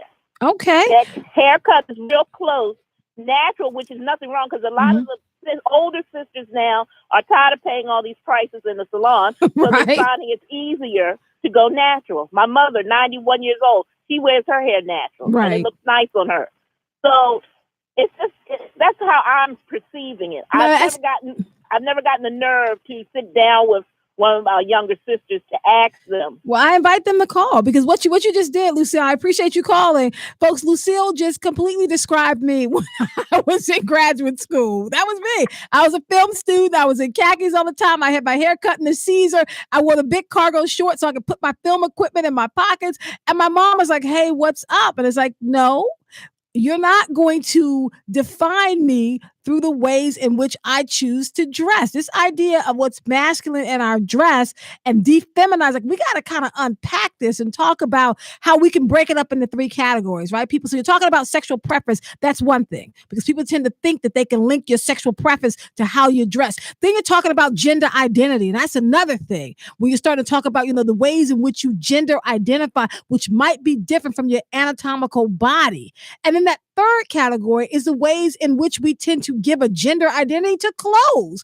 Who in the world said the pink was a girl's color except a society that's setting up a culture where you're buying certain clothes based upon what your child's gender identity, sexual preferences, and their anatomical body parts. Like these are different categories that we're breaking down here, folks. Let's be very clear. We have Sharita on the phone. She's a new caller from Howard County. Sharita, welcome to the family.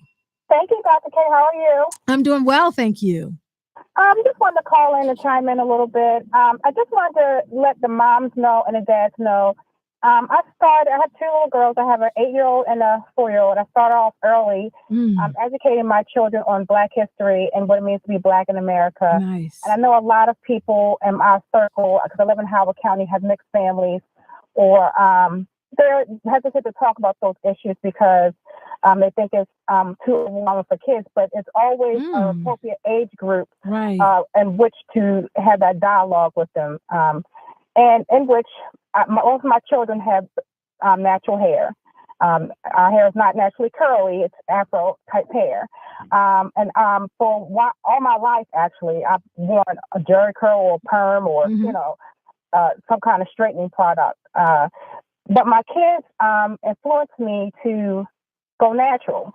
Really? And Your kids so said. I'm in the process right now learning how to go natural, per se. I wear my hair straight for the most part. I am in a workforce, and I like the way most people would have their hair natural, but for me, I just don't think the afro looks right on me as of yet. At least I can't find maybe I need to cut my hair a certain type of way, but I wear my hair straight, blow dried straight, but it's still natural.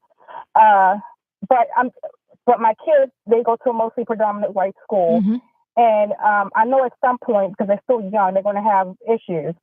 And I think because I'm hoping because I'm... Hold on, wait a minute, Sharita, I got to go back to something you just said now. You just said at some point they're going to have issues? So because they go to predominantly white school. Okay. No, but let me just say, in that aspect, the struggle is very real. Let me just say, from one mom to another, that struggle of thinking about your child having to deal with that at some point is very real. It is. Yeah. It's concerning, but only thing I can do is try to prepare her as much as possible. She has talked about wanting, long hair, and I said your hair can be long. I mean, you just have to take care of it, but it doesn't mean you have to put a perm in it to be long or weave but weaves are okay, perms are okay. Wear your hair the way you want to wear it. That doesn't define who you are. What I'm mostly focused on is her education and her character. That's what me and my husband focus on the most. Right. And I think that's what Black people get caught up on a lot. I think I had a conversation with 2 of my white girlfriends, and we were talking about our question was to each other, what do the other race worry about mostly? That's a good question. I said Black women worry about their hair. If a Black woman's hair is not, presentable, they are not feeling it back. No, I mean the hair struggle is very. Thank you so much, Sharita. Folks, as Black women, the hair struggle is real. Like I'm talking about pulling back the curtain here. It is very real, and it's something that we deal with early on. And whatever we have, kind of defining what that standard is for us, even as a child, is something we'll deal with later. I want to keep going. I have Sharon on the phone. Sharon's a new caller from Rosedale. Sharon, how are you? Hi, Dr. K. How you doing? I'm doing well. Thank you for calling. Hi. First I wanted to touch and agree with you about hair pressing on Saturdays for church. Thank and you. Feeling that burn. Oh my gosh. Actually, that gave me the biggest flashback. I could feel the heat of that Dax grease melting into my kitchen. I said, oh my God. And then my mother would grab what they call Marcel curlers. Yes, yes. And that's what she would sometimes nick my ear with. But I used to hold my ears too. But yeah, I felt you on that. Yeah, touch and agree. The two things real quickly I wanted to touch upon was my personal experience growing up. 43. My adolescent years were about 1986 and 1993-ish. And I'm more thinking about a feature of mine. I would get teased mercilessly for my forehead because I have a prominent forehead. And to the point I remember not wanting to go to school and wishing I could use a hammer to bash it in. Really? Really. I was never like, I think I was depressed. I really had a low self-esteem, but I don't ever remember really being depressed or like suicidal. It's just that I just wanted it, whatever I needed to fix so that, you know, my peers would leave me alone. But I remember when my sister's like 7 years older than me. So I think Sade was kind of like new, maybe like 84 as far as becoming a little popular. Right. And my sister had a couple albums and she used to let me see her album covers. And when I remember first seeing Sade, and then when Lynn Whitfield first came out on TV, probably like in the early 90s. Right. And I looked at those two to this day are my like inspiration. I guess it's like they just wore their hair off their head. Right. And I just figured it was so pretty. And, you know, it has to be a pretty feature. But what I realize now that I'm an adult, that I know a lot of people were probably, especially girls, were probably jealous of me because I was listening to the other conversations comments, and women with the whole, I'm not trying to say race color thing, because I was fair complected. Mm-hmm. And I didn't realize that, you know, it was like they had to find the littlest thing to pick at me about. And I was one of those easy targets.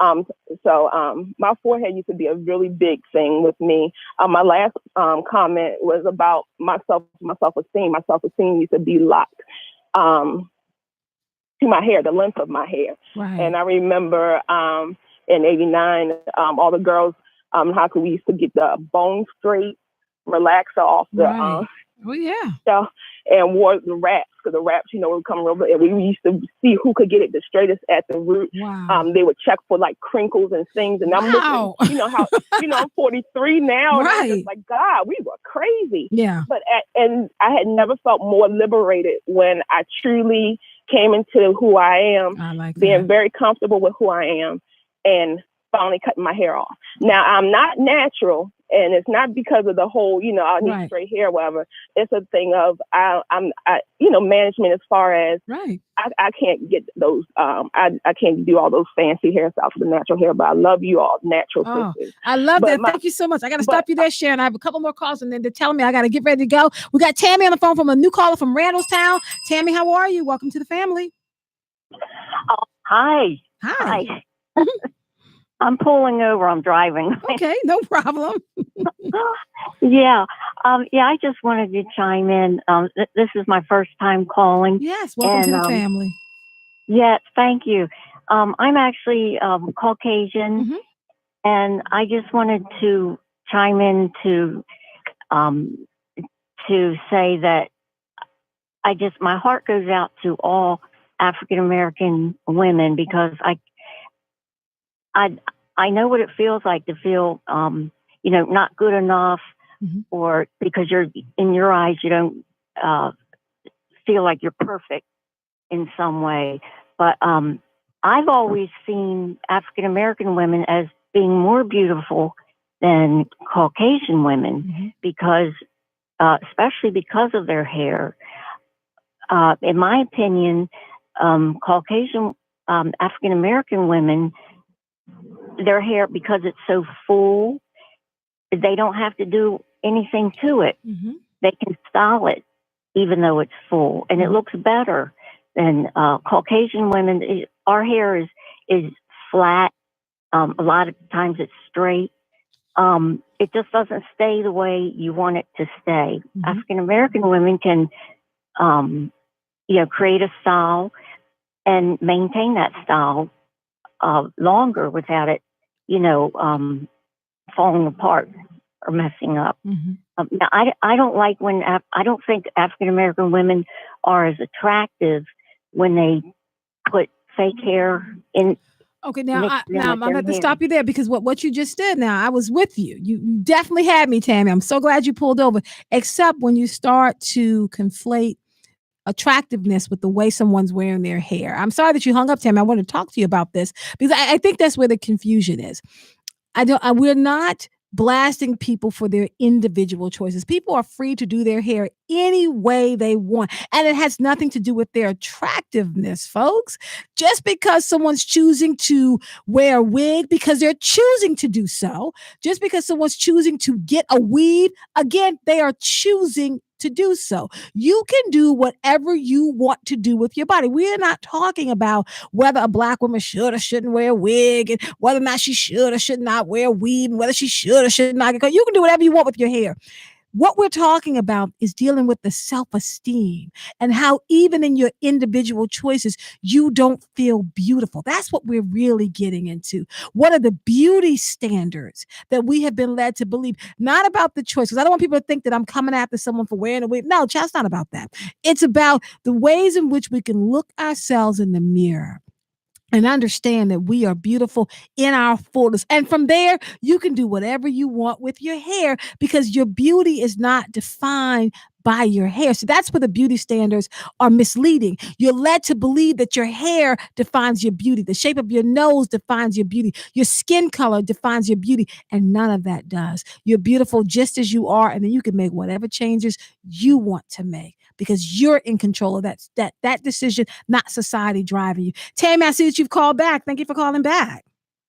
Yeah, hi. I think I got cut off. Yeah, no, I did, but I don't want to get into thinking that just because a woman chooses to wear her hair a certain way, that she's no longer attractive because she gets a weave or wears a wig. Because sometimes, Tammy, that's a protective style. I know women who have worn a wig because they have cancer and their hair is falling out. I know women who've gotten protective styles because their edges are really thin. Like there's a lot of reasons behind why people make that decision that actually have nothing to do with beauty standards. Right. But I was just I just wanted to say that it's funny because all my life I always thought I've always seen African American women as being more attractive and more feminine than Caucasian women because they have more femininity to them. Usually they have a little bit more curves, and I admire them because they're strong-willed. And it's always amazed me that African American women don't feel as strong and powerful as they really are. Right, and we're working to change it. Thank you so much, Tammy. I appreciate you. Yeah. We have Becky on the phone from West Baltimore. Becky, how are you? I'm good, Dr. K. How are you? I mean, I immediately saw the name and I was thinking Becky with the good hair. Oh my goodness. Let me tell you, Dr. K, I'm so sick of hearing that. And that's just sincere. When Beyonce said that line, I instantly rolled my eyes like, oh God, another joke. When I saw it, I was like, uh-oh, who's calling Becky here? I'm glad you called. Yeah, and I'm glad I called too because this is so important to me. And I think it would be beneficial for a lot of young girls to really hear this show today because I'm Black, but my name is Becky, right? Rebecca. And I struggled with that identity crisis for so long. I went to a school or grew up in an area where my neighborhood was 3% other. Not Black, just other. So it could be Asian, it could be Hispanic, whatever, right? So I didn't really see a lot of people like me in my immediate space. And so it kind of brainwashed me for a while because my grandfather, my great-grandfather, he's Irish and German. And so his line of descendants are Caucasians for the most part. There's some Lumbee in there as well. But my grandmother's side, they were formerly enslaved. So they're very dark-skinned people. Right. And so I'm medium tone. And so there was always this mix. My grandmother didn't get along with my grandfather's side because of complexion issues and whatnot. And being that I'm medium tone, and Right. I've got all these. I'm a mutt, so to speak, right? So I've got all these different things floating around. My hair texture was not as coily as the other black girls that I knew, Right. and it wasn't straight like the white girls I knew. It was like curly, and I struggled with that for a while. I hated my hair. My sister, her hair is very straight. She get a perm, and her red looks gorgeous, but I never had that. So I tried for a while to straighten my hair to see if it would look like hers, and it never worked. And I got so bad with her, Dr. K, that I would have to carry a flat iron with me on my way to school. Wow. So when I got to school, I could straighten my hair again in the bathroom because it would frizz up between home and school. And I did that for so long that I got heat damage to my hair. I had to cut all my hair off. And when I cut it off, at the time I was in college, I was in my sophomore year, and I went to Coppin. So, all of the sisters up there were beautiful. I'm seeing weaves and neck styles and shortcuts. And I'm like, what is it that they had that I don't have? Am I not, as beautiful as they are? Right. Are That's they the not, best what I thing. mean? And so it took me some time. Around 19, I was like, I'm going to lock my hair just out of rebellion. My grandmother hated it. Now, she's formerly enslaved, but she recognized that, or she thought that the fair-skinned women were prettier. And that the way that they wore their hair, how it could stay straight, and all those things were prettier. So when I locked my hair, she got upset with me. And she said, Beck, I love you, but I don't like these things in your hair. And I said, Grandma, what you talking about? She said, this is not good. This means you're unclean. Right. Oh, and that's I had interesting. So I had to break it to her, like, Grandma, I love you too, but recognize that the way that I wear my hair is a part of my identity. I am now taking charge of how I find myself to be beautiful. I love my locked hair, so I went through another crisis and I cut all my hair off. I was like, no, these locks don't make me pretty. Listening to people. And it took me some time. I went through a phase with wigs and weaves. I did all of those things, and I just didn't feel like myself. I felt like the representation that I'm giving to the world is not the Becky that I know myself to be. People are going to look at me and say, well, your name's Rebecca, and you call yourself Becky, and now you're wearing straight hair. What are you trying to say, right? You remember that line from the Ali movie, where Will Smith says his counterpart, Jada Pinkett, who was playing his wife, Ali's wife, about how she was dressed at the fight. Look at your clothes. Look at your hair. She goes off on. She's like, what are you talking about? This is me. He's like, but how you represent yourself is how people respect you, right? Not that you're not beautiful because you, my sister, wear your hair in a weave or straight or perm, or just because you got the locks or the natural, but it's what are you trying to communicate to the world? If you feel beautiful doing it, do that. And so I've been locked now again for about 5 years, and I love my locks because when I'm communicating to the world, when I say I'm Becky, I'm the Black Becky. So all like that type about the Becky with the white, the Becky with the good hair, I'm everything that she wants to be, because that Becky is confused in herself. She's trying to find out who she is, and she's looking for validation, right? I'm going to stop you there, Becky. I love that. I'm everything that Becky with the good hair is not. I have Miss Rita on the phone. Miss Rita's a new caller from Baltimore. Welcome to the family, Miss Rita. All right, Miss Rita, are you with us? Hey, how are you? Hey, I am doing fine. How to do, y'all? I'm so glad you called. Look here, I just want to take 60 seconds, okay? Yes, ma'am. Okay, man, brothers and sisters, it starts at home. And when I say it starts at home, we have to become educated. Yes. When you become educated, I am privileged and I am blessed that I have found myself under the tree of elders that guided me to really learning my history, my origin, and I'm so glad because when my daughter, when she was about 7 years old, she came home from school one day and she had said, Mama, I wish I was a white girl. And I never expected that to come out so early, but it did. And I was so amazed that what came out of me was my education. Child, say what? You don't know about who Cleopatra is. Wow. How powerful she was. And how the king and the Caesar of Rome would get their all for her. I would tell her about Angela Davis. I like this. Thank you, Miss Rita. That's what I'm talking about. There you go. Thank you, Miss Rita. Folks, we're going to try to get through these last couple of calls. We have Marvin on the phone from Hunt Valley. Marvin, quick comment, please. Hey, how you doing, Dr. K? Hey, how you doing? It's always a pleasure to hear your voice. You serve as a level of infusion in my life. Thank you, sir. I appreciate that. But I just want to say that I believe that tradition and conditioning factors from days of old, along with TV, It allowed us to believe that, excuse the French, that the light, bright, and almost white mindset was the best way to go. What we have to do is not allow anyone to define who we are, but accept what the Lord has made. I appreciate that. I thank you so much. Thank you so much, Marvin. We have Robin on the phone from Baltimore. Robin, how are you? I'm doing well, Dr. K. How are you? I'm fine. I'm listening to the calls, and maybe I'm the odd person out, but I've never been hair struck. I mean, as a child, my hair was long. Like everybody else, I sat in their kitchen with working out grease and got it pressed. And then when I got to be a teenager or whatever, I had a giant Angela Davis bush. Never worried about it. And then I wore it wrapped. And then as I got older, I got it cut. And I had a Halle Berry cut. And whatever kind of cut I wanted. Right. And I always do what's easiest for me. If you like it, it's a plus. If you don't like it, that's your very own problem to deal with. Right. But I'm going to do what's best for me. And I don't really care what you think about my hair. I'm the way God made me. Because at some point in time, you're either going to have long hair, short hair, or no hair. Right. And you have to be comfortable with that. So all these standards of beauty of Caucasians has never been anything that entered my mindset.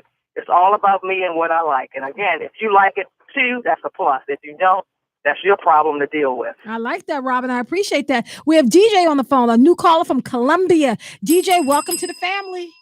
Hey, Dr. K, how you doing? Hey. Listen, to try to answer the question real quick about what we have to do, I'm the proud father of two beautiful little brown princesses. And my wife is very adamant about providing the right images to them. You know, those of us that grew up in the 60s, 70s, 80s, there weren't a lot of images out there. So you kind of fell into that, all I see is pretty white women on TV, so that must be what it is. But nowadays we can choose the cartoons that we show them. There are clothing lines out there that provide that imagery. There are toys out there now. So we just have to flood them to create that balance so that we can, when they say, oh, well, the girls from Frozen, like, yeah, but what about Tiana from, was it The Frog? The Frog and the Princess or something? Yeah. It's we have to do what was done originally, where we were flooded with images of white people as the standard of beauty, yada, yada. Flood them with the new images that are available. Right. And it's much easier now, right, DJ? I mean, it's everywhere. It is. So, everywhere. I mean, my house, when my girls were younger, the toys that they got, the dolls that they got, were dolls of color. Like, even if they got Barbie got some back on it now. Barbie's brown. And I like that Barbie got back. When they look at it, it's just like, okay, this is all they know. Obviously, they're aunties and cousins and everything. They see a bunch of beautiful black women. So that if someone challenges, whether it's, the hair or whatever, it's like, that's almost a minority in their world because they don't even they don't see that. I like that. I'm going to have to stop you there, DJ. I'm so sorry. Thank you so much. Folks, we got to hold the conversation there. We peel back the curtain today as black women and had this honest conversation. I appreciate, black men chimed in, white women chimed in, but it's about kind of dispelling the myth of the standard of beauty that's judged through the white gaze and recognizing all the work that has been done for us to see ourselves as who we are, as beautiful and being wonderfully made. This has been a production of WEAA. The show is produced by Justina Pollard with assistance from Ty Rice and our intern, Deja Edwards. Board operators are Andre Melton, Ty Mack, Charlie Hines is usually with us as well. Stay tuned. Up next is For the Culture with Faraji. Remember, folks, that here on Today with Dr. K, your voice matters. Your opinion matters. We tell stories that matter. We are here for you. We are listening because if it has your ear, you better believe that it has our attention. Folks, so a quick reminder. Don't forget, tomorrow from 4 to 6, come right to the University Student Center Theater on the campus of Morgan State University for the conversation, Beating Opponents, Battling Belittlement, How African-American Female Athletes Use Community to Navigate Negative Images. Make an appointment. Meet me back here tomorrow at 3 p.m. and we'll talk all over again. If you're looking for the very best in conversation, great music, and of course, the very best slow jams in the city, make sure you join me, LaDon Black, nightly, 7 p.m. to 10 p.m., Monday through Friday, right here on your community station, the station that's your source for cool jazz and so much more, WEAA 88.9 FM. Peace. This is Faraji Muhammad. Tune into the cultural, academic, controversial, and always thought-provoking conversations happening Monday through Friday from 5 p.m. to 7 p.m. on For the Culture. We got those conversations that will get you talking, thinking, and laughing wherever you are. So ride with me weeknights from 5 p.m. to 7 p.m. with For the Culture here on your source for cool jazz and more, WEAA 88.9 FM and WEAA.org, the voice of the community. Though we are told to mourn it, we must know that it was a noble sound. Hello, I'm Doc Manning. Join me every Monday night, 10 p.m. until 12 a.m. In the tradition, jazz music is not dead. We're in a detour and about to come out through interviews, through conversations, through promotion of live music. Your source for cool jazz and more. WEAA 88.9 FM, the voice of the community. Celebrating 40 years of broadcasting, Morgan State University Public Radio, 88.9 WEAA FM and HD1, Baltimore. I do this for my culture, culture, culture, culture, culture, culture, culture, culture.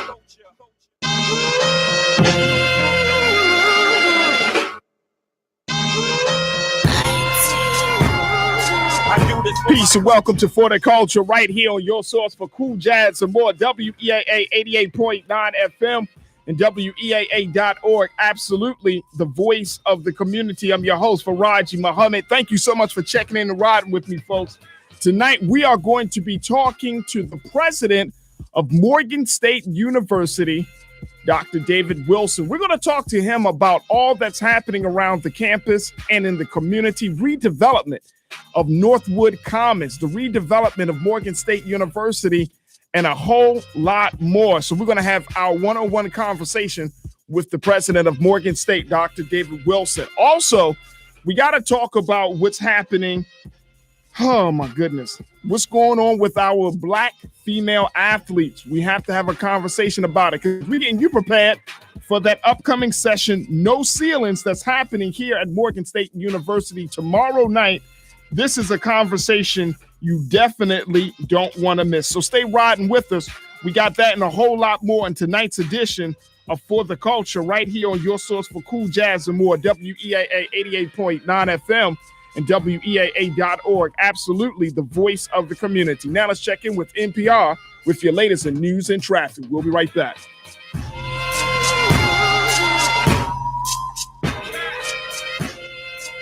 Live from NPR News in Washington, I'm Jack Spear.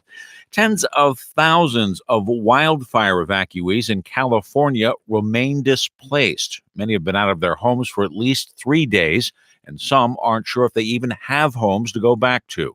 More from NPR's Wally Saikautau. Emergency management officials in both LA and Ventura counties have approved the repopulation of select areas, but most cities closest to the hotspots are still under mandatory evacuation orders. Here's Ventura County Fire Chief Mark Lorenzen. Please do not repopulate areas until you are noticed that it's okay to do so. And also be aware, more evacuations will likely come, and we need you just to be aware and be alert and be ready to go when those warnings come. Local and state officials said they are doing the best they can with fire personnel fighting multiple blazes across the state. Dwa Lee Saikautau, NPR News, Malibu. A Republican senator from Mississippi is facing sharp criticism over comments she made about a public hanging. NPR's Debbie Elliott reports Cindy Hyde-Smith, who's white, is facing a black Democratic challenger in a runoff election at the end of this month. In a video posted on Twitter, Hyde-Smith is seen complimenting a supporter by saying, quote, "If he invited me to a public hanging, I'd be on the front row." Hyde-Smith is in a runoff with Democrat Mike Espy, a former congressman who is African-American. Hyde-Smith says her remark was, quote, "an exaggerated expression of regard," and that any attempt to turn it into a negative connotation is ridiculous. Espy's campaign calls the comments reprehensible. Mississippi has a tortured history of racially motivated killings. According to the NAACP, Mississippi had 581 lynchings between 1882 and 1968. More than any other state. Debbie Elliott, NPR News. It's well known that movement promotes physical fitness and health, but how much movement is enough? That's what's being addressed in new guidelines issued today at an American Heart Association conference in Chicago. For adults, the advice remains to get at least 2.5 hours of exercise a week, including aerobic exercise, lifting weights, and other muscle-strengthening work.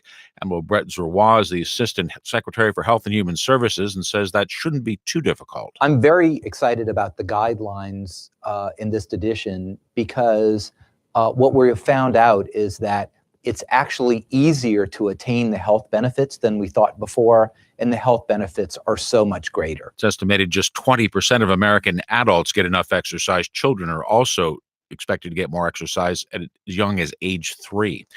A broad sell-off in the tech sector sent large swaths of the financial markets lower to start the new trading week. The Dow plunged 602 points.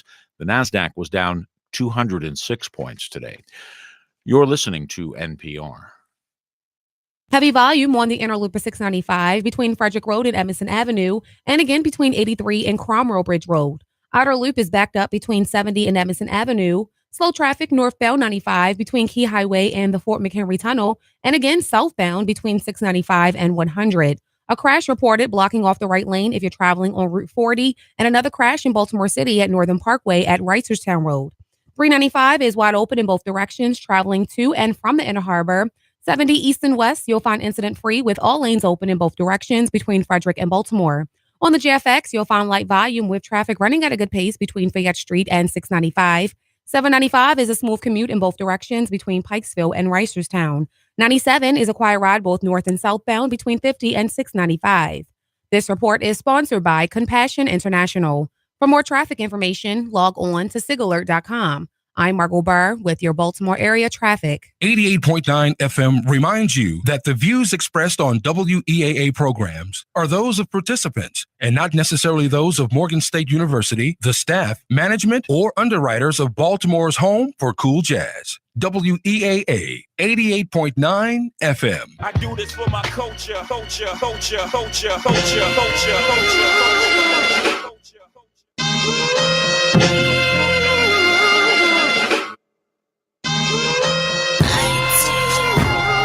I do this for my culture, culture, culture.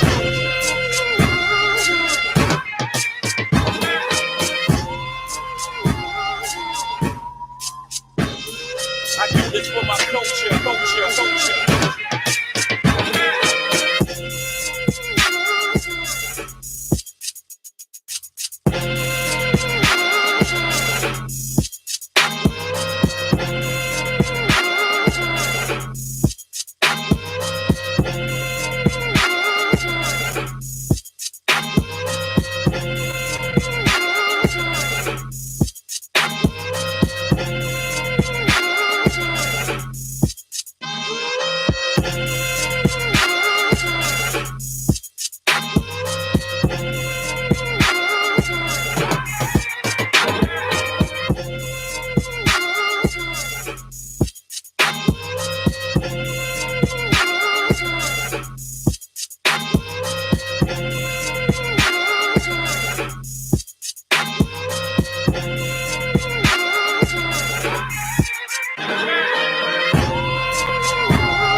Peace and welcome back to For the Culture right here on your source for cool jazz and more.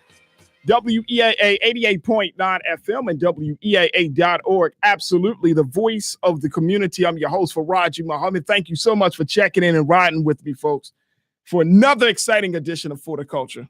I am so happy and grateful that you're able to join us for tonight's conversation because, folks, it's going to be a great one as we have some conversation with, as we know, as we always strive to do, have conversations with newsmakers and headliners, but most importantly, change agents, individuals who have decided to use their platform to move the needle on various issues and to help to address longstanding systemic issues and making them a thing of the past.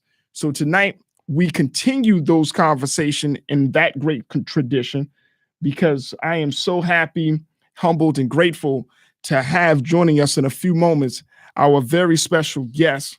He serves as the illustrious president of this wonderful institution that we broadcast live from each and every day.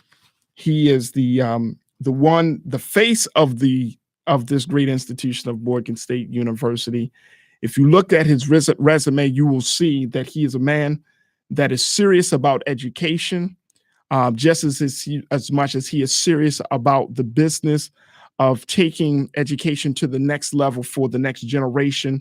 He's serious about empowerment. He's serious about growth and development. And during his tenure here at Morgan State University, this man has been overseeing great strides. A lot of progress has been made. Even though there have been some real challenges that have been on the forefront, we are happy to see that he is one that is manning the ship to move us through the turbulent waters of time to get the students and this community to a better place. And I know that as time continues to move forward, it is not harder. It gets a little easier, but at the same time, there are new challenges that come up on the horizon. And so it's just good to know that when you have a captain of the ship, the captain is willing, is able to take on the challenges. He wants to be at the forefront to make sure that we can navigate, and more importantly, that we can get through some of the old issues and perhaps get to a better place. And so my very, very special guest tonight is a man who I have a lot of respect for, who I've had the opportunity to talk to, and one that I'm excited about speaking to tonight about taking this campus, taking the Morgan State community, taking the Morgan State alumni group, taking all of us to the next level here in Northeast Baltimore. It is an honor and a privilege and pleasure that we welcome to the airways of WEAA, our president here at Morgan State University, Dr. David Wilson. Good evening, President Wilson. How are you, sir? Quite well this evening, and good evening to you and all of the listeners. It's a pleasure to be on the culture this evening. Oh, absolutely. Absolutely. Dr. Wilson, I thank you so much for taking time out of your busy schedule to be a part of this very, very important conversation. We wanted to have you on here because the last time you and I saw each other were on the grounds of the Northwood Shopping Center, just a little bit up the road, not too far up the road, but we had an opportunity, and I had the opportunity to be at that historic groundbreaking of the Northwood Shopping Center, which is designated to be Northwood Commons. And I want to certainly talk to you about that particular project, Dr. Wilson, but I think I would be remiss in my duties if we did not just talk about the great level of development that's taken place here on the campus of Morgan State University. I mean, we see the signage, we see the bridge, we see that when you coming down Hillen Road, there is that light of the orange and the blue coming together. But talk to us a little bit about what we're seeing right now, especially right on the corner of Cold Spring and Hillen. There's a major construction that's being done for that building. And if you can also just talk to us about some other developments that are happening on campus, Dr. Wilson. Okay, I certainly will. First of all, it really is an honor to be on your program, to always update our listeners with regard to what's going on at our fantastic university. When you look at the capital expansion of Morgan, we're in the middle of $750 million in capital expansion to the campus.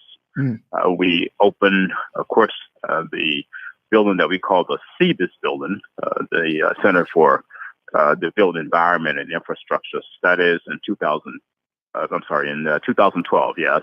And then shortly after that, about 2.5 years ago, we opened our new business school on what was the Northwood Shopping Plaza.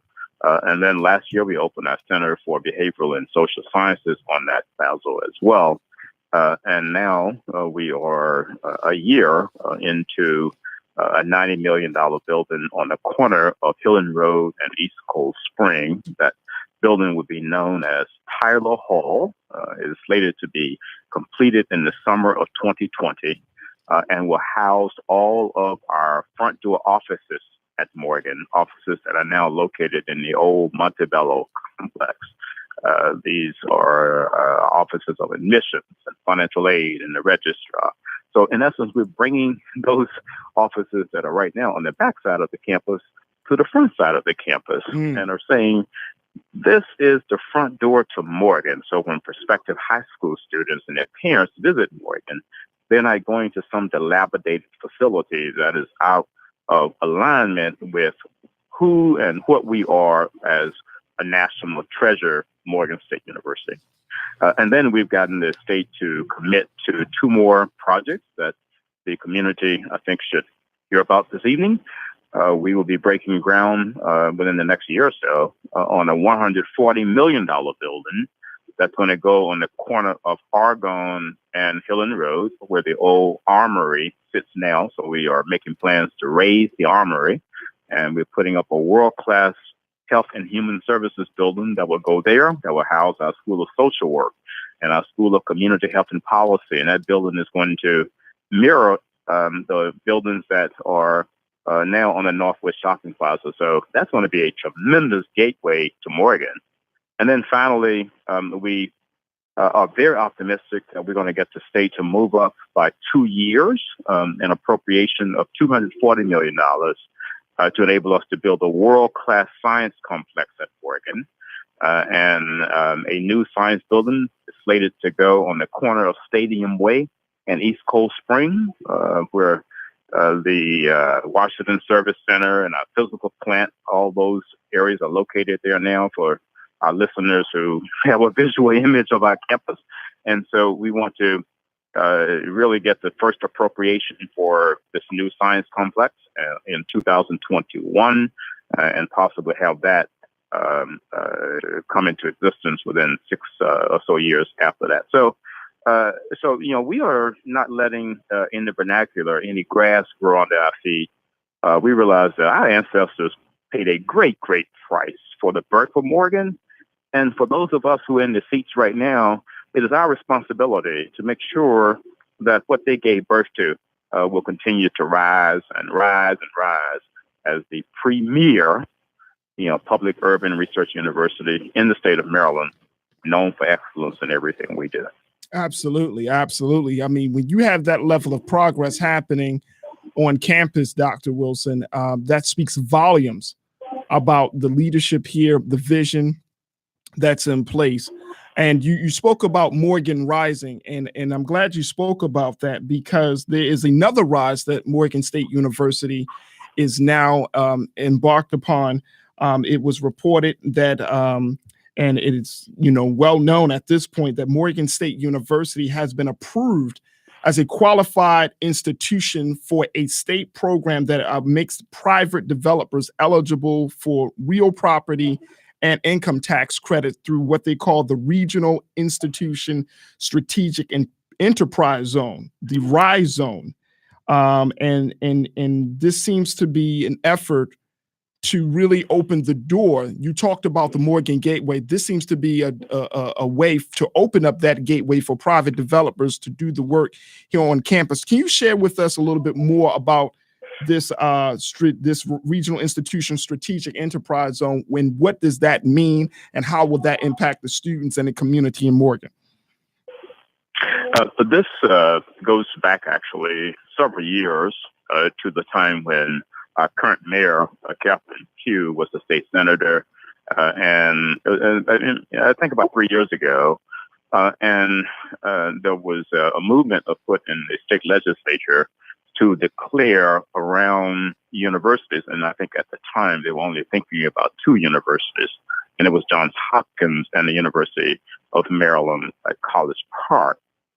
These zones that would encourage developers to bring amenities closer to the campus that students and residents did not have available to them. And so then Senator Pugh, along with Senator Conway, at the time got got wind of this and called me and said, well, look, we got to make sure that whatever comes out of this legislation, Morgan is included. And so I then became involved in that and went down and testified on behalf of this bill. The bill was passed.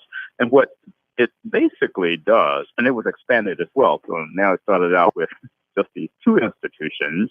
And as a result of having people in the legislature who really are looking out for, or who were looking out for Morgan at the time, it was expanded to Morgan and then to all other institutions around the state and then hospitals as well. Mm-hmm. And so what it means is that for developers that want to locate in the zone around these anchor institutions, they would be given certain tax incentives to do that. And I know sometimes these things don't go over well with some of our residents and some of our listeners. Right. Yes, sir. But there's a certain reality to all of this. And the reality is that in order to really promote some much needed economic development in some of our neighborhoods, unfortunately, these are the kinds of things that we really need to think seriously about.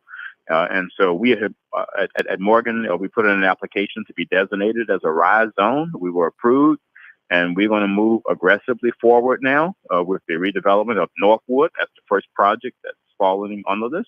And then look at other areas around the campus as well that could be attractive for developers to come in and bring some of these amenities that will erase, if you will, the desert that we have around our community for certain amenities.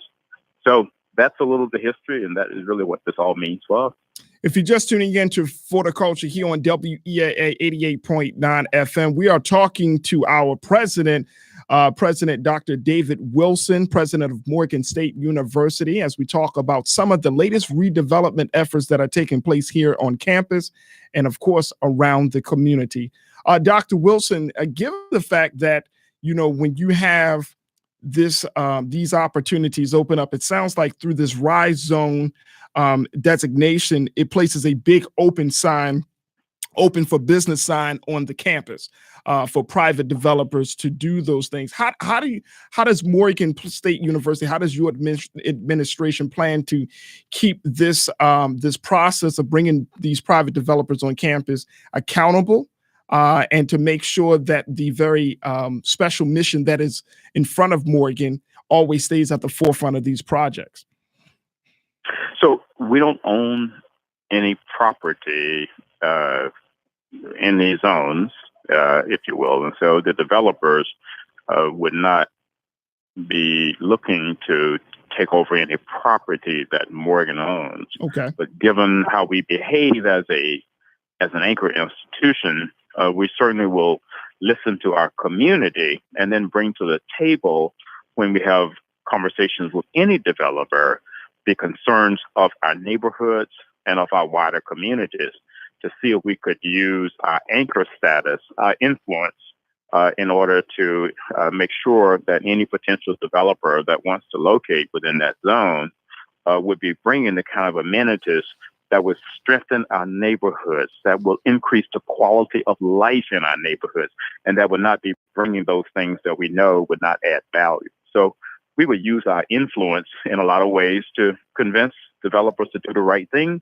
But certainly when you're talking about private property, we don't have any control over what developers ultimately would do on private property. I understand, sir. Speaking of this Northwood Commons project, this is a $50 million redevelopment project. And of course, that's going to be, as you mentioned, in the Northwood Shopping Center. Looking at this, when I was at the groundbreaking, Dr. Wilson, the plans, the blueprint of what that space will look like in come 2020, 2021. Can you give us a brief synopsis for those who weren't privy to be at that groundbreaking, to what do they can expect in terms of that space, and how will this impact that part of the community?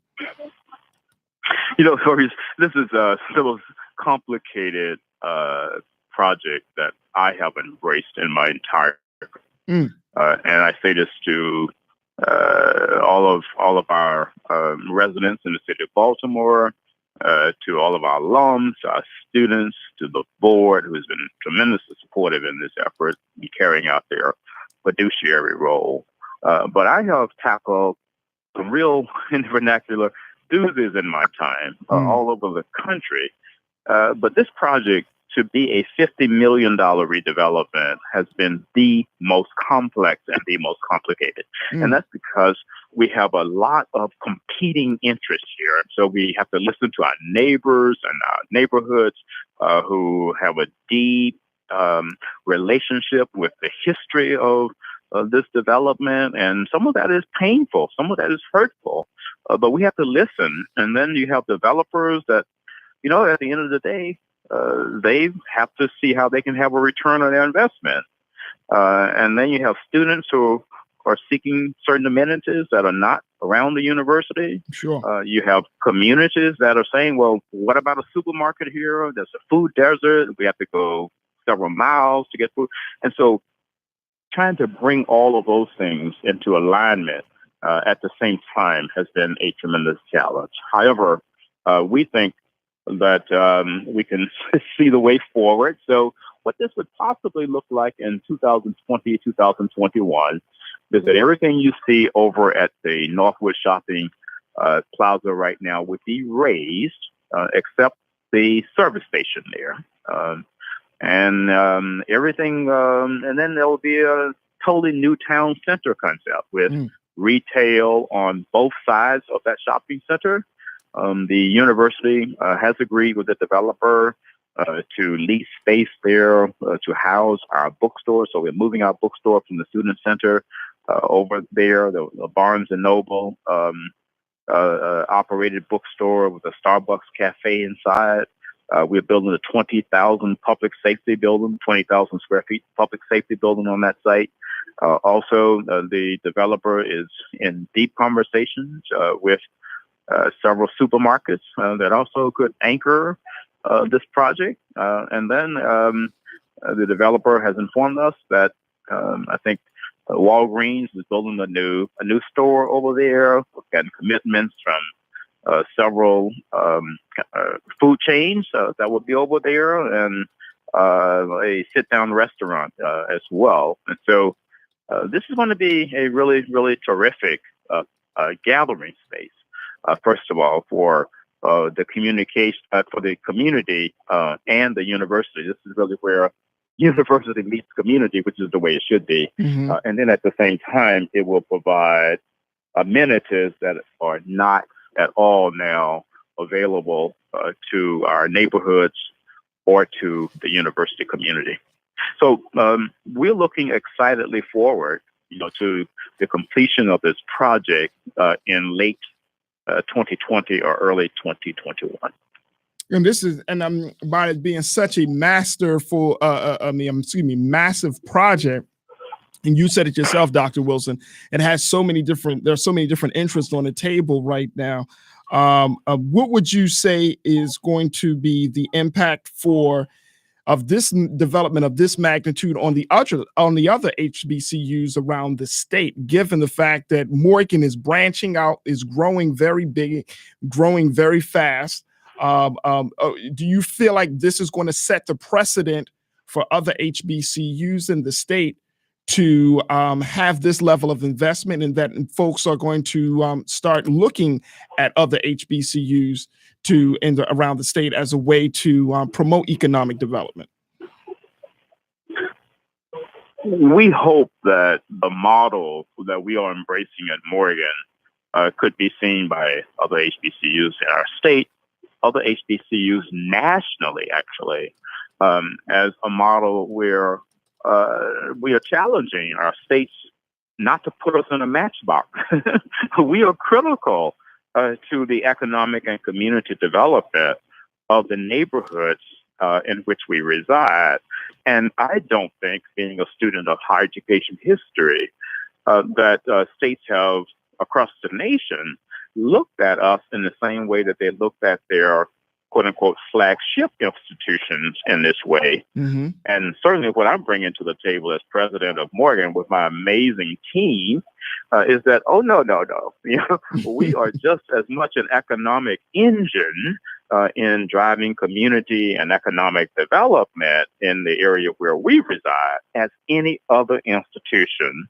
And we know how to bring the right people to the table. We know how to engage in meaningful, productive dialogue and conversation to lead to a collaboration that would benefit everyone. And at the end of the day, more jobs will be created. Deserts will be erased.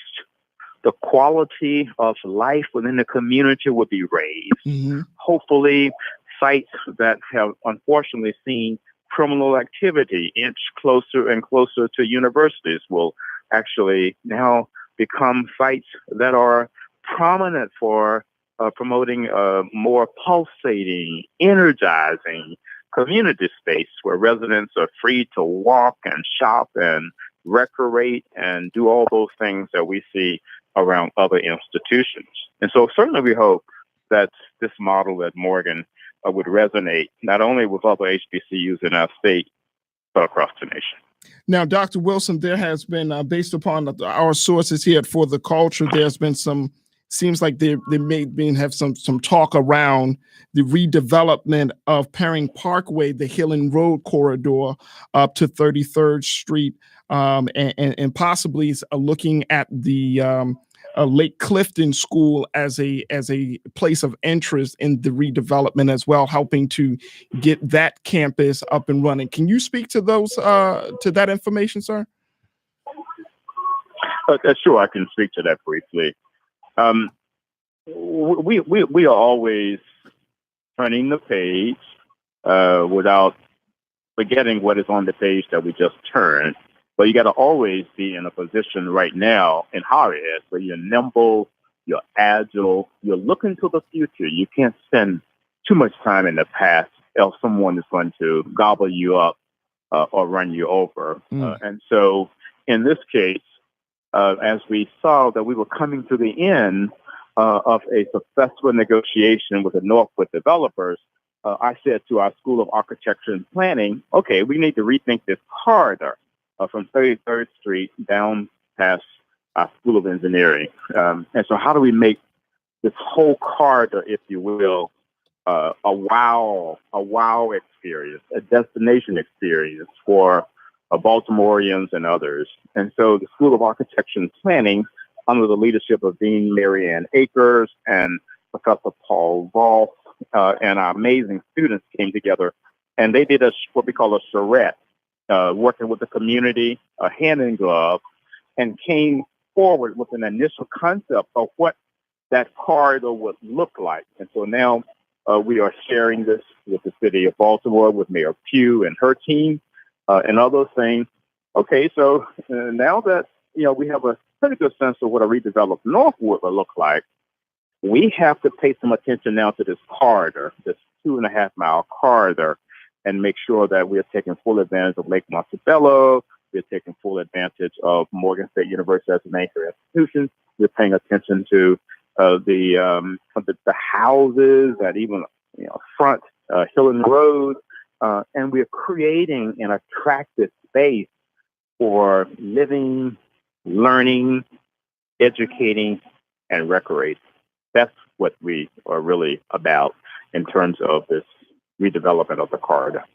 And you know what, Dr. Wilson, that sounds amazing. I mean, I've never thought that I would live to see the day where Morgan State University really it puts its footprint in Northeast Baltimore. But it sounds like, based upon your vision, these plans, that is going to be the case, that may become the reality in Northeast Baltimore, driving down Perrin Parkway into Hillen Road, and then taking it down to Harford Road, and then the possibilities of seeing some redevelopment in that area. You've been talking about getting the community involved in that process. Talk to us a little bit about what has been the feedback from the community associations and the community members as these plans are being developed and rolled out.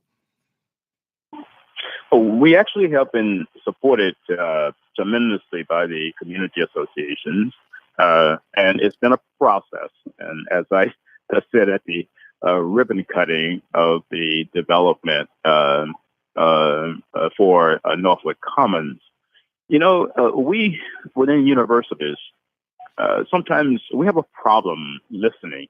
We don't perfect the art of listening well. Okay, yes, sir. And I have to really work with our team on this. And it's that within the university community, you have a lot of people with B's behind their name, and sometimes we can come into a room thinking, look, this is my field of study. I have a PhD in this or a PhD in that. And therefore, we have all the answers to all of the quote unquote challenges. Not realizing that community residents who may not have any D behind their name could have more wisdom, more experience, a better solution to problems than some of us within the academic community could ever even think about. And so in this case, we had to go through a period where we had to learn how to listen. We had to learn how to listen to our community associations and hear them. I mean, really, really hear them. I mean, we did that. And I think when we got over that hurdle where we were not fighting, if you will, what they were saying to us, but went into a serious listening mode, that we began to get all of their support. And so I'm very, very appreciative to all of the associations that are supporting now what we call the shared vision of Morgan, because it's really not about one entity. It's really a shared vision.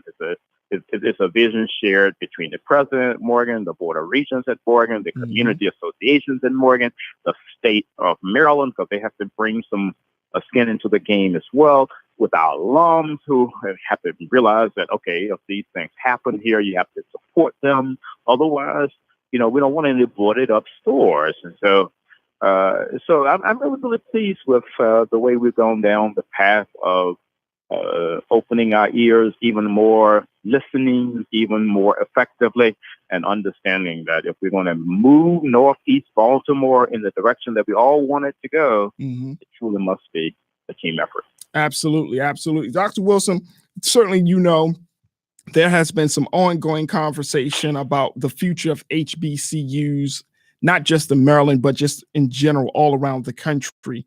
And just as much as there has been a lot of talk, there's certainly a lot of uncertainty. Can you offer any assurance or any level of guidance about the future and integrity of the HBCU, and that integrity won't be compromised given the current political and economic challenges that we're facing as a state and certainly as a people and as a community? Can you talk to us a little bit about that? I'm on a lot of national panels, and this question always makes its way forward. It will make its way forward tomorrow. I'm on a panel tomorrow talking about. I'm just giving you a little practice, Doc. That's all. Yeah, I'm on a panel tomorrow talking about race in America, right, and the role of public universities in ensuring that we understand our role in keeping the society together. Ruth Simmons, the one President Brown, and not currently President Prairie View, is moderating the panel, and they have me there with the current president of Ole Miss and Virginia Commonwealth University and the State University of New York at Albany. And so we're going to be opining about this in front of 1,200 or so college presidents, chancellors, and others at our annual American Association of Public and Land Grant Universities meeting. But here's what I say when that question comes to me. You can't treat all HBCUs as a monolith. We're not all alike. And so I think it's a disservice to the genre of HBCUs to try to lump all of us into the same category under an umbrella of HBCU and basically try and define a Morgan against fill in the blank. That in terms of mission, our missions are very different. So Morgan is a major research institution, and there are 9 other HBCUs that are in that category that have the same mission as Morgan. And so what I say is that you got to look at Morgan in the same way as you look at the other 9 HBCUs. not in terms of perhaps the small private liberal arts institutions, maybe a regional public comprehensive institution. So the long and short of it is, I think when you begin a process of segmentation by mission, then I think it's an incumbent upon those institutions with similar missions. In this case, whatever, your Morgans, your North Carolina A&Ts, your Tennessee State, your Prairie Views, Texas Southerns, Atlanta Universities, Florida A&Ms, Jackson State, we're all embracing a similar mission. We have to understand what it means to be a research-based institution as an HBCU. And that's different than the private, selective, small, usually 700 to 2,000 students, liberal arts-based HBCUs, because they don't have the same kind of reach within their regions as these larger public ones do. Yes, sir. And so in that connection, I see that if the leadership on some of our campuses begin to focus on what's my niche, what is my local niche, what is my national niche, and how do I ensure that when I'm in a room in a conversation with anyone, I don't care what type of institution I'm on a panel with, I'm bringing something to the table that is just as valuable as that institution. I don't care if you're Harvard, Yale, Stanford, you fill in the blank. I have to identify, well, what is my value proposition? Absolutely. And I think that's what we've been able to do at Morgan, is to say to all of these other institutions, I'm bringing something to the table on tomorrow that you're not bringing. It doesn't mean that what you bring is better than what I'm bringing. It doesn't mean that what I'm bringing is better than what you're bringing. It simply means it's different. And how does that? And Dr. Wilson, just really quickly, I mean, looking at that, in terms of getting money for these institutions, because that's an ongoing conversation. And I know we just have a few moments left, but how does that translate, looking at these institutions and respecting their individual missions? How does that translate to getting the funds that are necessary to sustain these institutions? So I think for the public, you have to demonstrate the return on the investment, which is what we've done at Morgan. So we just released an economic and social impact study, basically saying to the state of Maryland, you are basically appropriating about $96 million a year to Morgan. Based on that, we're returning $1 billion each year to the state of Maryland in terms of our economic impact. And so I think so long as we're able to understand and reflect back to the state that they're making an investment in our institutions, and as a result, they should expect a return, and we're able to present them with evidence of that, hopefully, and we get good people in the legislature who can support that and advocate on our behalf, we'll be better off. Dr. Wilson, final question, sir. I mean, there has been certainly a great amount of redevelopment done here on campus, and the university has been designated a national treasure under your tenure. How do you feel about your personal track record and the legacy that you're making, sir? It's never about one person. A lot of hands actually go into building a vision.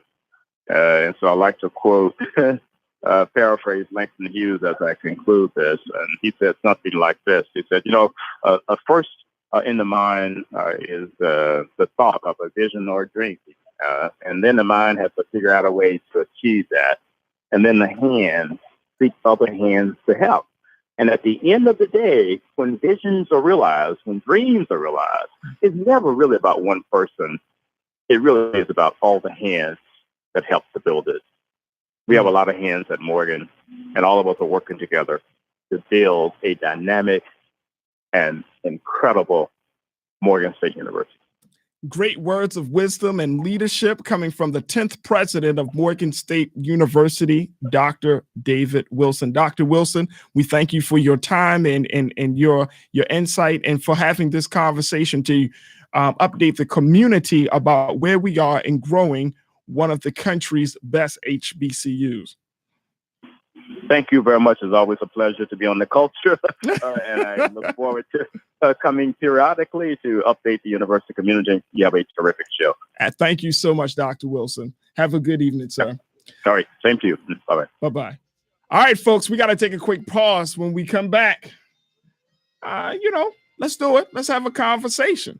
You just heard from the president of Morgan State University, Morgan State's very own Dr. David Wilson, talking about everything from redevelopment to his vision. And so we want to hear from you, 410-319-8888, as we have this very special one-on-one conversation. And as you heard, he wants to do more updates so that way you aren't in the dark about what's happening to your favorite HBCU. So give me a call. Let me know your thoughts. 410-319-8888. Stay riding with us. A whole lot coming up in this as we continue this first hour conversation right here on your source for cool jazz and more. It's For the Culture, only found on WEAA 88.9 FM and WEAA.org. We'll be right back.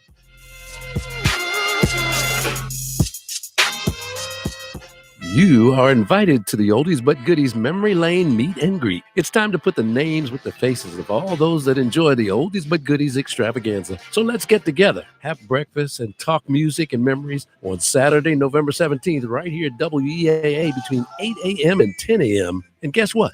Breakfast is on me. Visit WEAA, enjoy the show live, and meet the other listeners who enjoy the classics, coffee, and conversation. Come visit me Saturday, November the 17th, and enjoy the Oldies But Goodies extravaganza in person right here at the WEAA studios. I'm Robert Shaheed, host of the Oldies But Goodies. You can RSVP at WEAA.org. Though we are told to mourn it, we must know that it was a noble sound. Hello, I'm Doc Manning. Join me every Monday night, 10 p.m. until 12 a.m.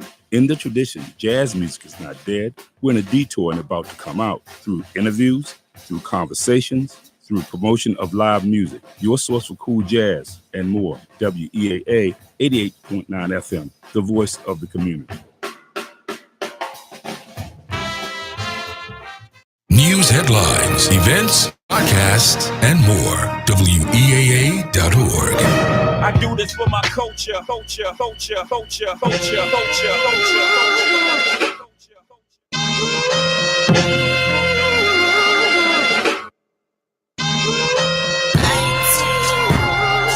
do this for my culture.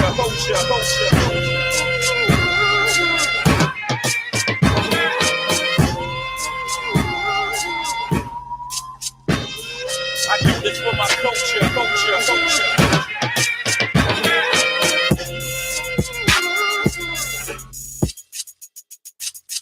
Peace and welcome back to For the Culture. Right here on your source for cool jazz and more. WEAA 88.9 FM and WEAA.org. Absolutely the voice of the community. I'm your host, Faraji Muhammad. Thank you so much for checking in and riding with me, folks. We just got off the phone with the president of Morgan State University, Dr. David Wilson, our president here, to give us some insight and some updates about what's happening. What you are seeing all in the streets of Northeast Baltimore, folks. I have to tell you, though, I'm telling you, the university went on an ambitious fundraising campaign, right?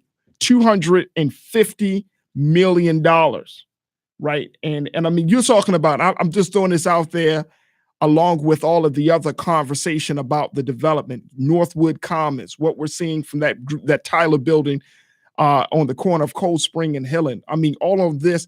And then, of course, this $250 million fundraising campaign that the university had embarked upon a year ago, which is deemed the largest campaign in university history. And it will fund student success and community engagement. The goal was $250 million. The campaign raised more than that at $254,307,730 in gifts and grants from more than 15,000 supporters. Man, it's a lot. So the anniversary campaign, of course, was the is a campaign that coincided with the 150-year anniversary in 2017, and it serves as the official kicking off point during Morgan's Founders Day convocation in 2016. But this was big. Morgan is growing, folks, and we should be happy about the growth, especially if it's going to keep make the student experience one that is unmatched, keeping the student's experience unmatched. So I'm excited about what I'm seeing right now. But let me go to the phone lines. I just want to get a couple of your thoughts on this as we talk about this, because I know a lot of you tend to talk about, what is the status of the HBCUs. Let's talk to Leo Barrows out of Bolton Hill. Mr. Barrows, how are you, sir? Yes, sir. Good evening, Brother Faraji Muhammad. How are you? And good evening to everybody in Radio Land. I listened attentively to the President Wilson, and I have some questions that you may be able to answer because you've got your ear close to the ground and you're very much involved. Black business development as related to the expansion efforts in the Northwood Shopping Center corridor. And I know the mayor of Baltimore City, Catherine Pugh, is a graduate of Morgan State University. I'm wondering to what extent has the university or its friends encouraged, promoted Black entrepreneurial efforts and or development here in terms of shared monies. I know we're talking about a lot of money in multi-million-dollar context. I also understand that the president talks about Morgan as a research institution. Mm-hmm. I can fully appreciate that, but I must ask you to consider having Attorney A. Dwight Pettit and Dr. Marvin Doc Cheatham on your show regarding the Black Matters Coalition for HBCUs, and of which I'm also a member of that coalition, because right now on the griddle, what's on fire is the threat to HBCUs nationwide that's posed by Brian Frost, the Attorney General, who's a Democrat, and Larry Hogan, who's a Republican, in appealing the decision that was rendered in favor of HBCUs here to the Fourth Circuit in Richmond, Virginia, and we expect that to go to the Supreme Court. So there's a lot to be said. I'm not sure that enough is being done with regard to ensuring that Black people are getting a piece of the pie. But what's your take on it? And of course, Dr. Wilson was very adept at not getting involved in controversy, nor do I want him to, but I will get involved in controversy.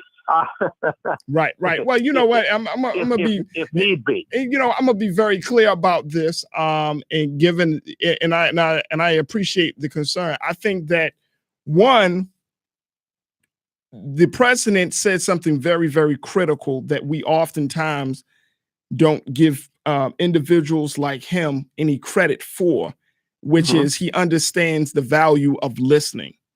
And so I don't think that we are so far into this process, Brother Leo, that we can't be a part of that conversation. I know that folks are wondering, well, what about Black contractors? What about, like you said, Black businesses and being a part of this process? Yes, this indeed. process, this is understandable. And the president himself, listening to what I saw and then hearing what I saw and understanding the just a small piece of, say, the Northwood Commons project, seeing that and understanding there's so many different elements that we aren't privy to. So I think that point of bringing Black businesses, Black contractors is still a great discussion point for us to have. And as this process goes along, community development, Brother Leo, you've been involved in the community for many years. It's not the grandiose groundbreakings that move the needle forward. It's really those meetings where they're having zoning meetings, they're having meetings, those public meetings that are for the community. That's where a lot of those concerns should be brought up. And guess what? You're going to have the ears that are going to listen to that. Well, I want to conclude on this note that there is a clear and present danger, in my opinion, regarding how the white politicians, whether they be Democrat, Republican, or Independent, are working from a white nationalist perspective against the best interests of HBCUs in this country. And Maryland is leading the charge within the person of Brian Frost and Larry Hogan. That's my opinion. Right. And I'm going to stick with that. That's certainly fine. That's your opinion.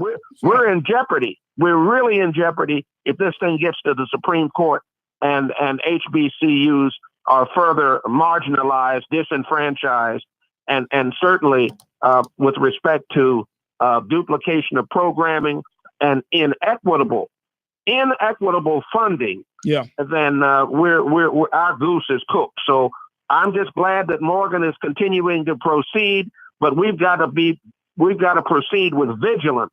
And I speak strongly as an alumnus of Morgan in saying that. And I appreciate that, Brother Leon. Thank you so much for checking in. And I think that it's also understood as I learn more about the great plans that are being done here on campus, that Dr. Wilson, as an individual, as a man of his stature, that at the end of the day, he's also understanding the model and the impact that it has on other HBCUs, which is why we posed the question, right? Like, what impact do you want this thing to make on the other 3 HBCUs in Maryland? What precedents do we want to set? And I think that's the important part of this. You know, it's no reason for Morgan to explode with development, to explode with economic and educational opportunities. And then at the same time, the other HBCUs continue to struggle and straggle and try to figure out which way to go. I think that if Morgan has been blessed with these opportunities, with the funding to do the things that they need to do, and that we're creating this model, then it is only right that since we are in a little bit better position, that we expand that platform to ensure that the sustainability of the other HBCUs are kept are kept at the forefront as well. Darren Muhammad checking in from Baltimore. Brother Darren, talk to me. What's your take, sir? Yeah, thank you for taking my call. Yes, sir. Very informative and interesting interview. I think as President Wilson talked about the ride zones, those are no more than the federal opportunity zones that I told you about, right? Yeah. President Trump signed into order, right? Yes, sir. I remember you mentioning so I think that. that if we're going to expand the envelope, we got to put it where I think the GOAT can get it and say those are the federal opportunity zones. Then the next thing would be to bring on Lieutenant Governor Boyd Rutherford to talk about where those federal opportunity zones located in Baltimore City, so that we open up this whole process with transparency, so that everybody understands what's really going on. And then one of the things, or the last vestige that Dr. King talked about in the civil rights movement, and the great George Frazier, who has the Frazier Networks, talked about, is closing the economic divide that exists in America. Mm-hmm. And one of the things that President Trump talked about was development around the HBCUs. And so this is an opportunity to do that, to create Black wealth, so that we don't have others coming in and exploiting our Black institutions to get white wealth, but not Black wealth at the same time. Mm-hmm. So everybody can earn and everybody can learn, as Mayor Marion Barry showed us with the Black print, right? Yeah. And he created Black millionaires, brown millionaires, red, yellow, and even white ones, right? Yeah. So one of the biggest events that the biggest event that Morgan has every year is what? Homecoming. Homecoming. So why wouldn't Morgan and those who have the vision say, let's build a Black hotel, right? Like Howard had the Howard Inn, right? Okay. You got the Ivy Hotel downtown that's owned by a Black man. You know that, right? Mm-hmm. Eddie Brown, right? Right. So why not partner with Eddie Brown to say, let's build a Black hotel, working with him just so that we can have Black students to learn from A to Z in terms of how to run a hotel, right? I hear you. And you know what? And to say that, you know what, Brother Darren, of course, I'm not privy to those conversations, but I'm sure that having those type of discussions about that level of branching out is something that has crossed the leadership's mind here. I don't think that's totally just some far-fetched idea. I think No, you know what I mean? Like we're in a different space right now. We're talking about redeveloping the corridor of a major corridor within Northeast Baltimore. Yeah. Now let me say this one other thing, because I heard him talk about how they're extending this corridor down to Lake Clifton. Now that to me that's code language for John Hopkins, because that's who owns Lake Clifton is John Hopkins, right? So you're saying that is right there is not a good move, or what? Well, no, I'm not saying it's not a good move. What you're looking at is a partnership that's being laid out between Morgan State University and John Hopkins University right now. Well, that's true. And I mean, and go ahead. I'm sorry. Go ahead, brother Darren. Go real quick. I don't have a problem with that as long as Morgan is the beneficiary of that partnership. Okay, I got you. Yes, sir. Yes, sir. I think Yep. I hear you. I hear you. I got you, brother Dan. But I think but we should have more conversation about these federal opportunity zones and educate our people. And as you mentioned, those meetings are the nuts and bolts that have to take place, but the community has to be educated about it so the community knows their role. No doubt. So we don't see, unfortunately, what happened in the John Hopkins Hospital area with EBDI in terms of the community not really having a lot of input, and others benefited from it, but the community didn't benefit from it. And I mean, the Black community specifically did not benefit. Lastly, I heard the president talk about research and development. Yes, sir. And that's big money right there. But again, we got to look out for all our HBCUs. We cannot allow the old divide and conquer game to take place. Either we go up together, or we'll come down. I think we're all on the same page in that respect, brother Darren. Thank you so much for checking in. I think we're totally on the same page about that. And from what I've heard from the president, not just tonight, but also in previous meetings and conversations, he's thinking about the larger scope of that. We have to be. It's critical. The president, I know he's been a frontline advocate of making sure that level of equity is there, not just for Morgan, but for all HBCUs across the board. Having national conversation. Today, we can't assume, folks, that presidents of HBCUs just don't care. We can't assume that. We see and we are hearing a different level of leadership, and certainly we're seeing a different level of growth from our HBCUs. Look, folks, I got to take a quick pause. When we come back, we're going to switch gears. We're going to talk about what's happening with Black female athletes. And, of course, we're going to bring Mr. Carl Stokes, former councilman, on to talk about the issues in the public school system. Stay riding with us. It's For the Culture here on WEAA.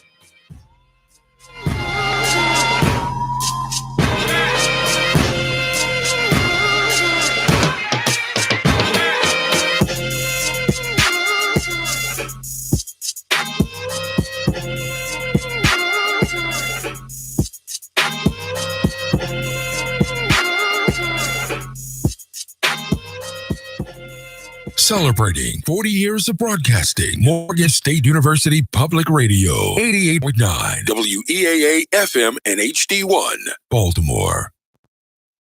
Live from NPR News in Washington, I'm Jack Speer. In California, hundreds of homes have been lost, but thousands of structures have been saved. Fire officials emphasizing those numbers as they update progress against the Woolsey fire in Southern California, which is now 20% contained. Los Angeles Fire Chief Daryl Osby spoke today about the massive efforts underway by crews to save lives and property, though he says the winds are a problem. We're still in red flag weather right now. As mentioned earlier, we're expecting up to 40-mile-per-hour winds through Tuesday. At least 2 people have died in the Woolsey fire. To the north, another fire has claimed at least 29 lives. Officials say what's been dubbed the Camp Fire largely destroyed the town of Paradise, California. That fire is only 25% contained. Automatic recounts are underway in 3 statewide races in Florida, with at least one major county saying it might not be able to meet the deadline on Thursday. Mary Shedden from member station WUSF has more. All 67 Florida counties have until Thursday afternoon to recount ballots in the race for governor, U.S. Senate, and state agriculture commissioner. All 3 must undergo a mechanical recount because the margin of victory in each race is less than 0.5%. Palm Beach County election supervisor Susan Booker says her machines can only tabulate 1 race at a time. She says her staff is working around the clock, but is doubtful recounts for all 3 statewide contests will be completed. Florida law says if a county fails to turn in its recount totals by the deadline, the results already on file will be used. For NPR News, I'm Mary Shedden in Tampa. President Trump, who returned late yesterday from ceremonies in France marking the 100th anniversary of the end of World War I, says much was accomplished at his meetings, though Trump also again took some U.S. allies to task over defense spending, noting how the U.S. pays billions protecting other countries, and we get nothing but trade deficits and losses. French President Emmanuel Macron rebuked some of Trump's recent calls for nationalism, calling that philosophy a betrayal of patriotism. Stock prices fell sharply today, led by a drop in technology shares. NPR's Jim Zarroli reports. Among the big losers was Apple, which was down 4.1% after a report that it was cutting back on orders for iPhone parts. That helped bring technology stocks down across the board. Meanwhile, Goldman Sachs, which has been embroiled in a corruption scandal in Malaysia, had its worst day in 7 years. And other banks and financial companies also fell. Stocks have been especially turbulent in recent weeks, losing a lot of ground in October, only to regain it this month. Investors are said to be concerned about a slowdown in global growth. That's partly because of budget problems in Italy and because of continued uncertainty over Britain's plan to leave the European Union. Jim Zarroli, NPR News, New York. The Dow was down 602 points. The Nasdaq fell 206 points today. This is NPR. Heavy volume on the Inner Loop 695 between Frederick Road and Emerson Avenue, and again between 83 and Cromwell Bridge Road. Outer Loop is backed up between 70 and Emerson Avenue. Slow traffic northbound 95 between Key Highway and the Fort McHenry Tunnel, and again southbound between 695 and 100. A crash reported blocking off the right lane if you're traveling on Route 40, and another crash in Baltimore City at Northern Parkway at Reisterstown Road. 395 is wide open in both directions, traveling to and from the Inner Harbor. 70 east and west, you'll find incident-free with all lanes open in both directions between Frederick and Baltimore. On the GFX, you'll find light volume with traffic running at a good pace between Fayette Street and 695. 795 is a smooth commute in both directions between Pikesville and Reisterstown. 97 is a quiet ride both north and southbound between 50 and 695. This report is sponsored by Compassion International. For more traffic information, log on to sigalert.com. I'm Margot Burr with your Baltimore area traffic. 88.9 FM reminds you that the views expressed on WEAA programs are those of participants and not necessarily those of Morgan State University, the staff, management, or underwriters of Baltimore's home for cool jazz. WEAA 88.9 FM. I do this for my culture, culture, culture, culture, culture, culture, culture, culture.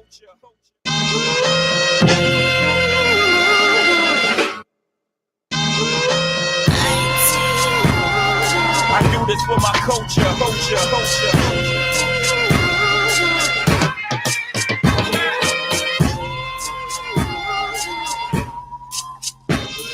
I do this for my culture, culture, culture.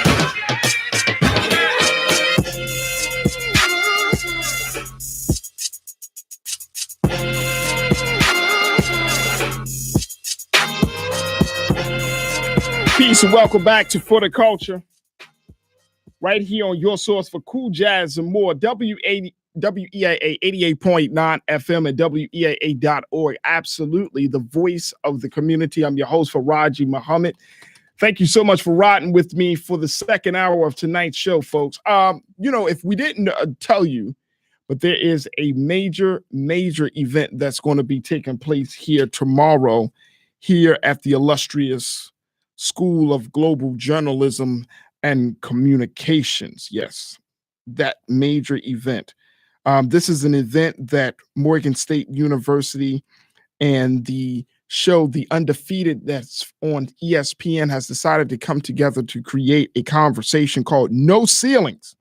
That's right, where Black females and Black women athletes are going to have a conversation about how they can take the struggles of Black women in the sports arena to the next level. How do they move some of, really remove some of the stigmas? How do they clear up the misperceptions? How do they totally reverse the stereotypes that people may have about Black women athletes? And this is an ongoing issue, folks. I mean, especially now, given we're in the quote unquote, the Me Too movement, right? This is the Me Too time.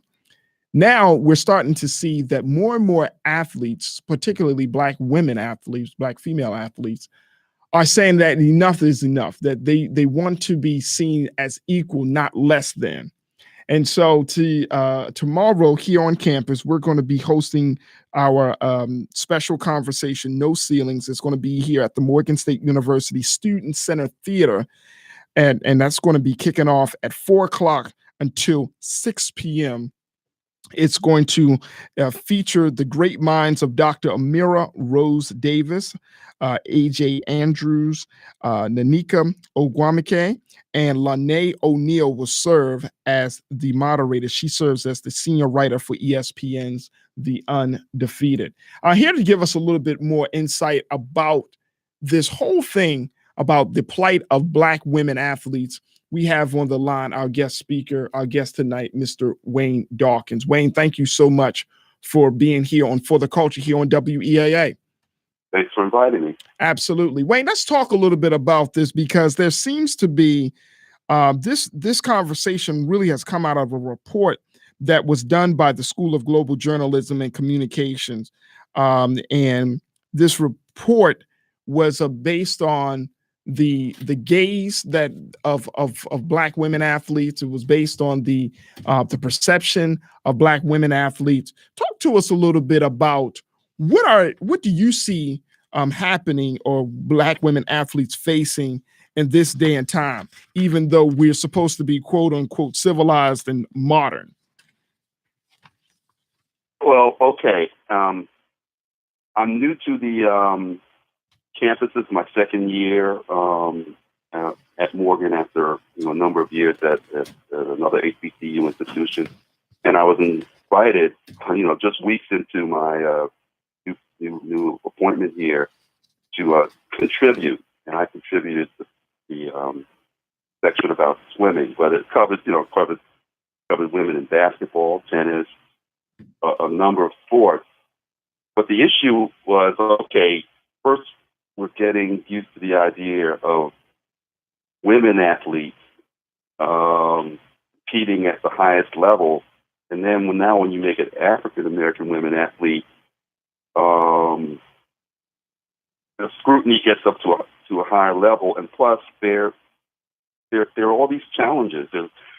Okay, we want to look at the athleticism, yeah, but then the greater society often finds all kinds of ways to either demean or just find something wrong, something that's other. I mean, probably the most, and like I said, I concentrated on a particular sport, but the great image that comes to mind is the great gymnast, where there was just all the fuss about how her hair looked. She just did a quadruple impossible flip, won her a gold medal. Yeah, I think she's going to kind of sweat out her hair. But, what about the sheer athleticism? Why? And I mean, we even had Black people in the community making a thing about it. And like, what's that about? But, oftentimes there are these kind of distracting images. Look at, okay, someone really big, Serena Williams. Yeah. Where there has been nitpicking, doubts, just questions about her femininity and everything, and you just have to ask yourself, what's going on? What's that about? It's a major distraction from her being one of the greatest athletes of our time. So this the scholarly piece just try to look into that, how the athletes are, Black women athletes are perceived, evaluated, but also how they excel. Absolutely. And one of the things, Wayne, I mean, by you being a journalist, you understand that perception is very real. The study, folks, is beating opponents, battling belittlement, how African-American female athletes use community to navigate negative images.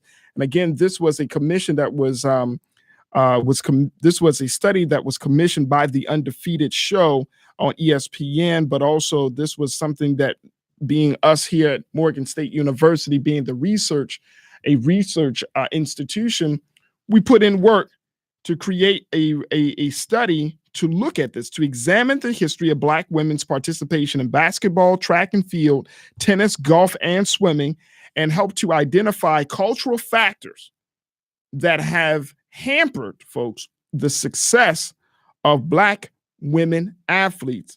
And of course, we also described in this study the solutions that athletes have adopted to really respond to some of those key factors. I want to open up the phone lines, 410-319-8888, 410-319-8888, to get your thoughts on this, because there's still a silence, I think, Mr. Wayne Dawkins, in terms of how do men be a part of this process to ensure that women are treated fairly and of course are not seen as just sex symbols, but they're seen for the athleticism.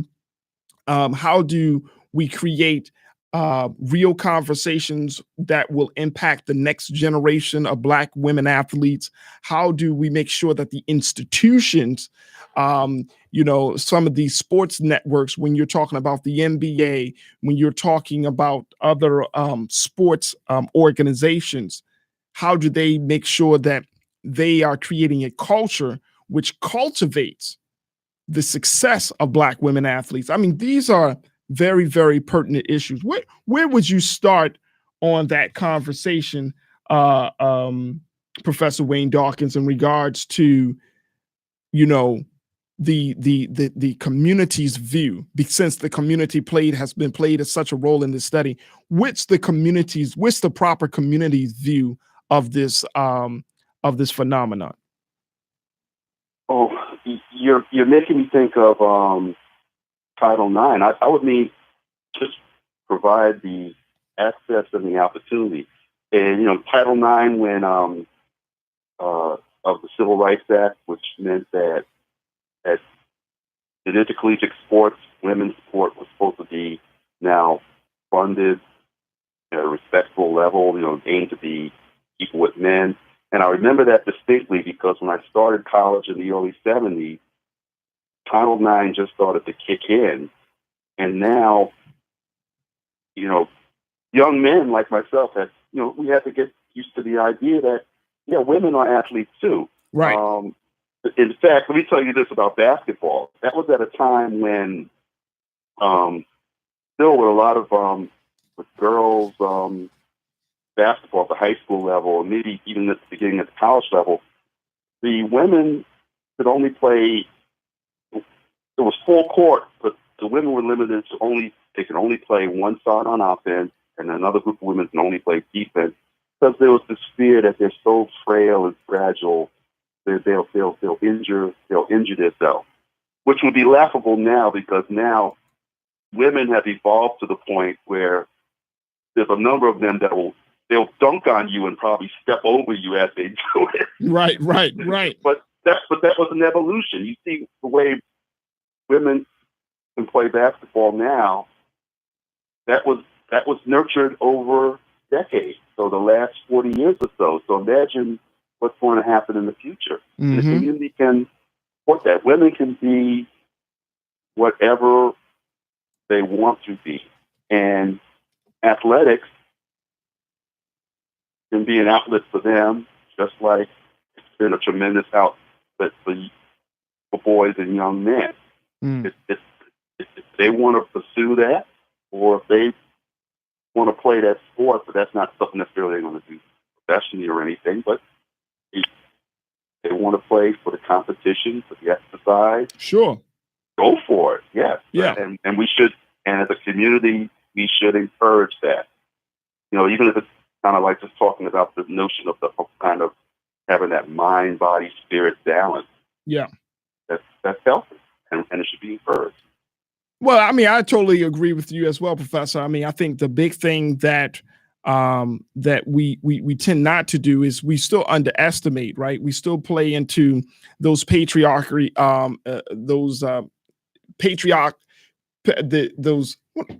those manly attitudes. Let me say it like that.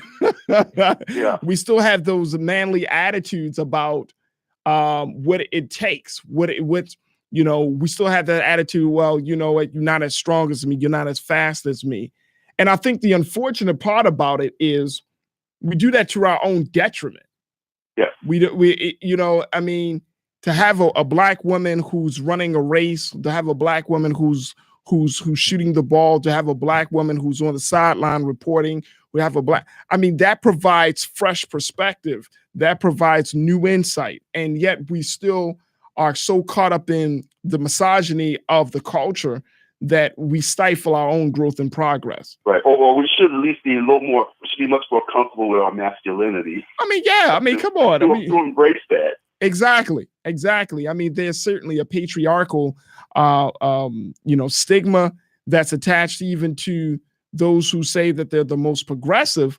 But at the end of the day, if women aren't able to do the things that they want to do, and then aren't able to have the voice that they need to have, then we can't truly say that we support women. If we put certain conditions on them, yeah, and we want to stifle them. I mean, it gets very, very controlling, and I can understand why black women athletes want to bust out of that cage. They want to break that glass ceiling, and essentially they want to say enough is enough. I want to jump to the phone lines to give folks an opportunity to chime in. 410-319-8888, 410-319-8888. We're talking to Professor Wayne Dawkins, who is a journalist, and also he is giving us some insight about this ongoing phenomenon of that there's still a stigma for black women athletes that black women athletes are challenged with. There's still the misperceptions, there's still the stereotypes. And tonight we want to talk about this in light of the upcoming program that's going to be happening here at Morgan State University tomorrow called No Ceilings, where we are bringing athletes and journalists and thinkers together to talk about how do we ensure that the voice and the plight of the black woman athlete is not a forgotten voice, it's not a forgotten plight. Join us in this conversation right now at 410-319-8888, 410-319-8888. We got Kenneth from Pikesville checking in. Kenneth, thank you so much for checking in, sir. What's your take? Roger, thank you for letting me ride, and hello to your guest. His name escapes me for the moment. Dr. Wayne, Professor Wayne Dawkins. Dr. Dawkins, thank you. You have to go all the way back to Bobby Riggs and Billie Jean King when she spanked him in a tennis match to prove that women could compete at that level. Now, she wasn't an African-American woman, right? But she began that whole dynamic of women playing in professional sports. Then you move forward to women trying to play professional basketball. But a part of what needed to had to be done was, first, the male athlete of the NBA needed to start supporting the women of the WNBA, because the only thing absent back then when the league got underway was what? Dunking. Yeah. And because some of the male athletes made fun of the fact that there was no dunking, people who are accustomed to seeing this high-flying whatever sort of got, turned off. Right. And then all of a sudden, what happened? Lisa Leslie, the LA Sparks. Yep. Dunk. But you know what? What's ironic about that? When I watch women play college and even the pro level, yeah, the men are doing all the high-flying dunks, but what I see the women doing, they're doing a lot of things the men don't do anymore. I play basketball. I don't see men who can do the proper pivoting in the post. Exactly. There's a lot of fundamental things the men don't do anymore. And I see at the college level and the pro level with women, they're doing it, and they're doing it much better. They're kind of old school. They're kind of more like 70s and 80s basketball, where those kinds of skills actually matter. Right. Sometimes that dunking, I can see a lot of selfishness. I'm hoping the women don't get too enamored with the dunk. But, I see a lot of good women's basketball, and I like to see that kind of skill and what kind of footwork you have in the post, or the passing and perimeter shooting. Right. And one other thing is when basketball, when the WNBA took off a little bit and all of the promotion, what did you see in some of the commercials? Some of the more popular black male athletes of the NBA. Yeah. So as soon as they started promoting the brotherhood, sisterhood of professional basketball, it took off. Venus and Serena, to me, before Zena Garrison, after Zena Garrison, I should say, are the two that sort of made women's tennis more visible. But yet, they weren't typically the very thin, long-haired. You know, they were sisters. They were black women, and they weren't accustomed because Zena Garrison got to a certain point, and that was it. But her popularity, because she became a doctor, she was smart, and she was pretty, is what helped sustain her somewhat. It wasn't until the Venus and Serena systems came out and had cannons for serving. All of a sudden, that's where the question we're at. But that shouldn't be, because black women are strong. Right. Brothers, we can't have babies. Just real simple. Real simple, Kenneth. Real simple. If you can't have a baby, hey, who's the stronger of the two? Right. Or if you can't have a baby, how you gonna tell a woman who can what to do with her body? Bingo. I know we about to get another part of this now. Yeah, I know. I'm gonna let you go, baby. All right, man. Y'all have a good evening. Hey, Kenneth, thank you so much for checking in. Thank you. You know what, Professor Dawkins, when we talk about that part of the conversation, though, you brought it up in terms of the way things will look. How do we get from a place from over-sexualizing or male gazing the black woman athlete at this point, and not putting her in that cosmetic box of making her seem like she has to be a quote unquote a pretty young thing, and I'm not saying that disrespectfully, but that she has to look a certain way in order to be acceptable to play the sport. Wow, that's frankly, that's going to be a tightrope walk. I mean, of course we should respect women, but I see a balance in that, a balancing act in that women want to look beautiful. You know, there's nothing wrong with the whole beautiful and strong. I find it quite attractive, personally. But women should also be what they want to be. Okay, so I don't have a good answer for that, but it's a tightrope walk. It is a tightrope walk. I know. I wasn't trying to hem you up there, Professor. Men should be jerks, right? To be simple about it, but. Right. And you know what? And that's part of that's part of the control. And I think that it's important that women understand their value, their worth. They know their power, when it comes to how they look. They know the power of their attractiveness, right? But I think that at the same time, we don't want to lead the conversation with that. We don't want to start it there, that as an athlete, you have to look like a supermodel in order to be taken seriously, or even in order to be recognized. And I think that's certainly the wrong thing that's the wrong message, because I know that's also has been a part of this particular study, that some women athletes have had, made the decision that they were going to present themselves in a certain way.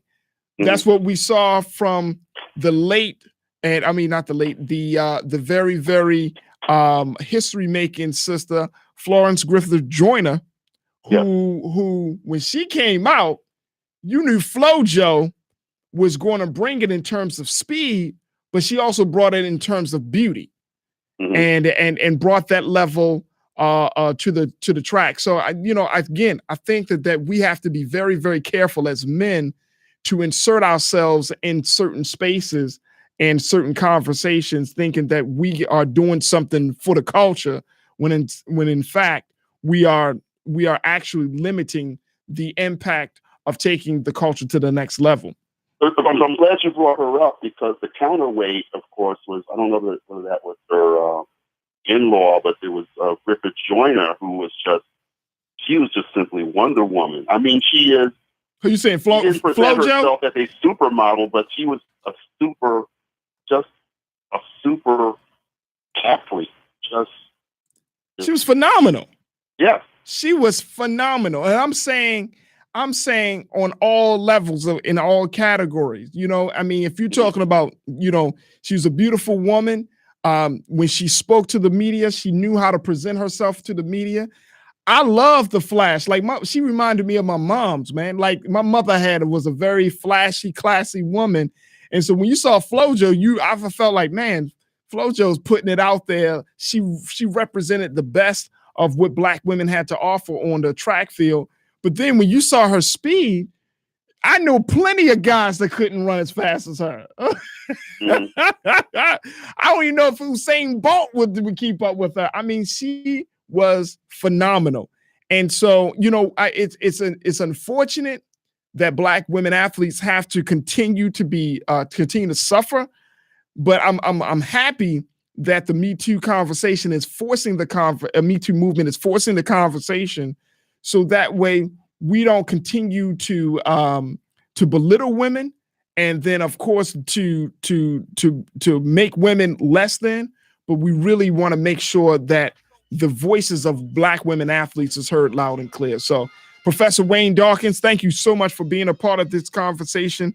And folks, you could be a part of the conversation tomorrow when you make your face to the place at Morgan State University Student Center Theater for the No Ceilings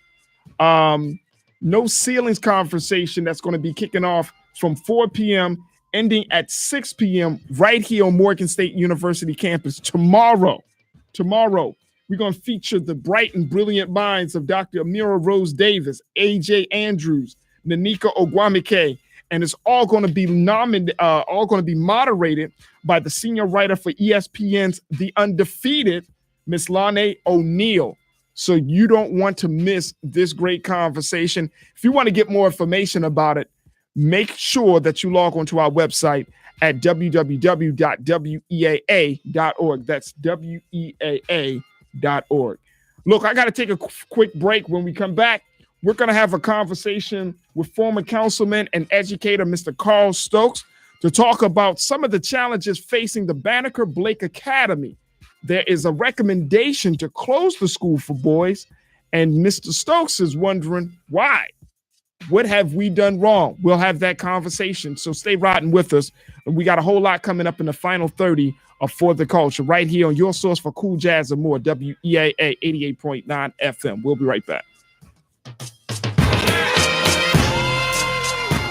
You are invited to be a part of a conversation about the challenges Black female athletes face in sports. Morgan State University School of Global Journalism and Communication, along with ESPN's The Undefeated, will present a discussion about discrimination based on race and sex in sports. This conversation will be recorded for a documentary, and you are invited to participate. The moderator of the discussion is Lane O'Neill, senior writer of ESPN's Undefeated. So be a part of this studio audience and discussion on Tuesday, November 13th from 4 to 6 p.m. at the Morgan State University Center Theater. For more information, visit weaa.org.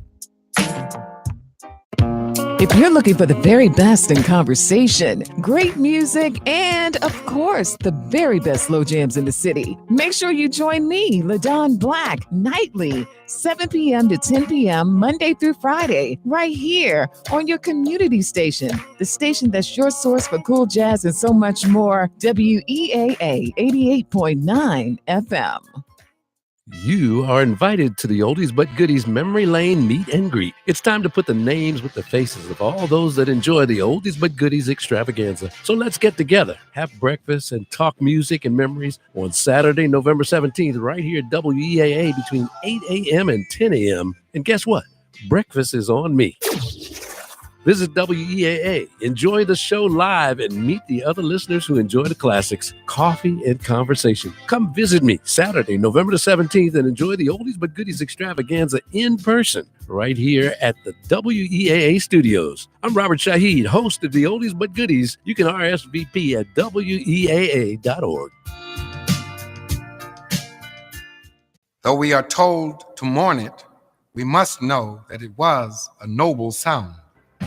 Hello, I'm Doc Manning. Join me every Monday night, 10 p.m. until 12 a.m. In the tradition, jazz music is not dead. We're in a detour and about to come out through interviews, through conversations, through promotion of live music. Your source for cool jazz and more. WEAA 88.9 FM, the voice of the community. Not sure if you are a current WEAA member? Call us at 443-885-2075.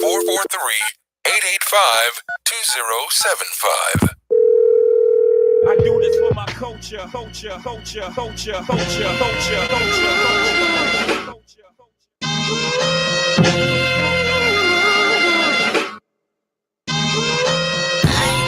Peace and welcome back to For the Culture, right here on your source for cool jazz and more. WEAA 88.9 FM and WEAA.org. Absolutely the voice of the community. I'm your host, Faraji Muhammad. Thank you so much for checking in for the final 30 with us here tonight, folks. Tonight, I'm joined by a special guest that's in the studio. He serves as a former councilman for the great city of Baltimore. Now he is doing the great work of education, and he has co-founded one of Baltimore's unique and special schools. It's a school that's specifically designed to teach Black boys, and I'm telling you, it's a school that has been around for about 4 years, but they're doing something really, really special. It is the Banneker Blake Academy, and now they're at this point that 4th year in, there is a recommendation to possibly close the school because of certain performance measures that has yet to be achieved, according to one group of folks. But then Mr. Stokes here is saying that's not true. Right. And why is there a rush to close a school that is doing the work of teaching Black boys? So here to give us an insight about this and to give us some of his side of the story is Mr. Carl Stokes. Mr. Stokes, thank you so much for being on For the Culture here on WEAA. I'm glad to be here with you, Faraji. How are you this evening? I'm good. So let's talk a little bit about the Banneker Blake Academy. Right. Tell us a little bit about what this school is, what was the inspiration behind starting this school, and what's the mission of the school? So we're one of the few schools that have been started by Black men anywhere in the country. There are a few that have been. This is our second effort, successful the first time. But so we started the school for boys. It's a 6th, 7th, 8th grade middle school. Predominantly, the boys who have attended our school are Black, not by design, but they are. And we have done things that are, I think, tremendous in the fact of education. The school system in the last renewal cycle did their rating of our school, and they rated our academics as effective and highly effective. Effective for our raw scores, highly effective for the growth of our students.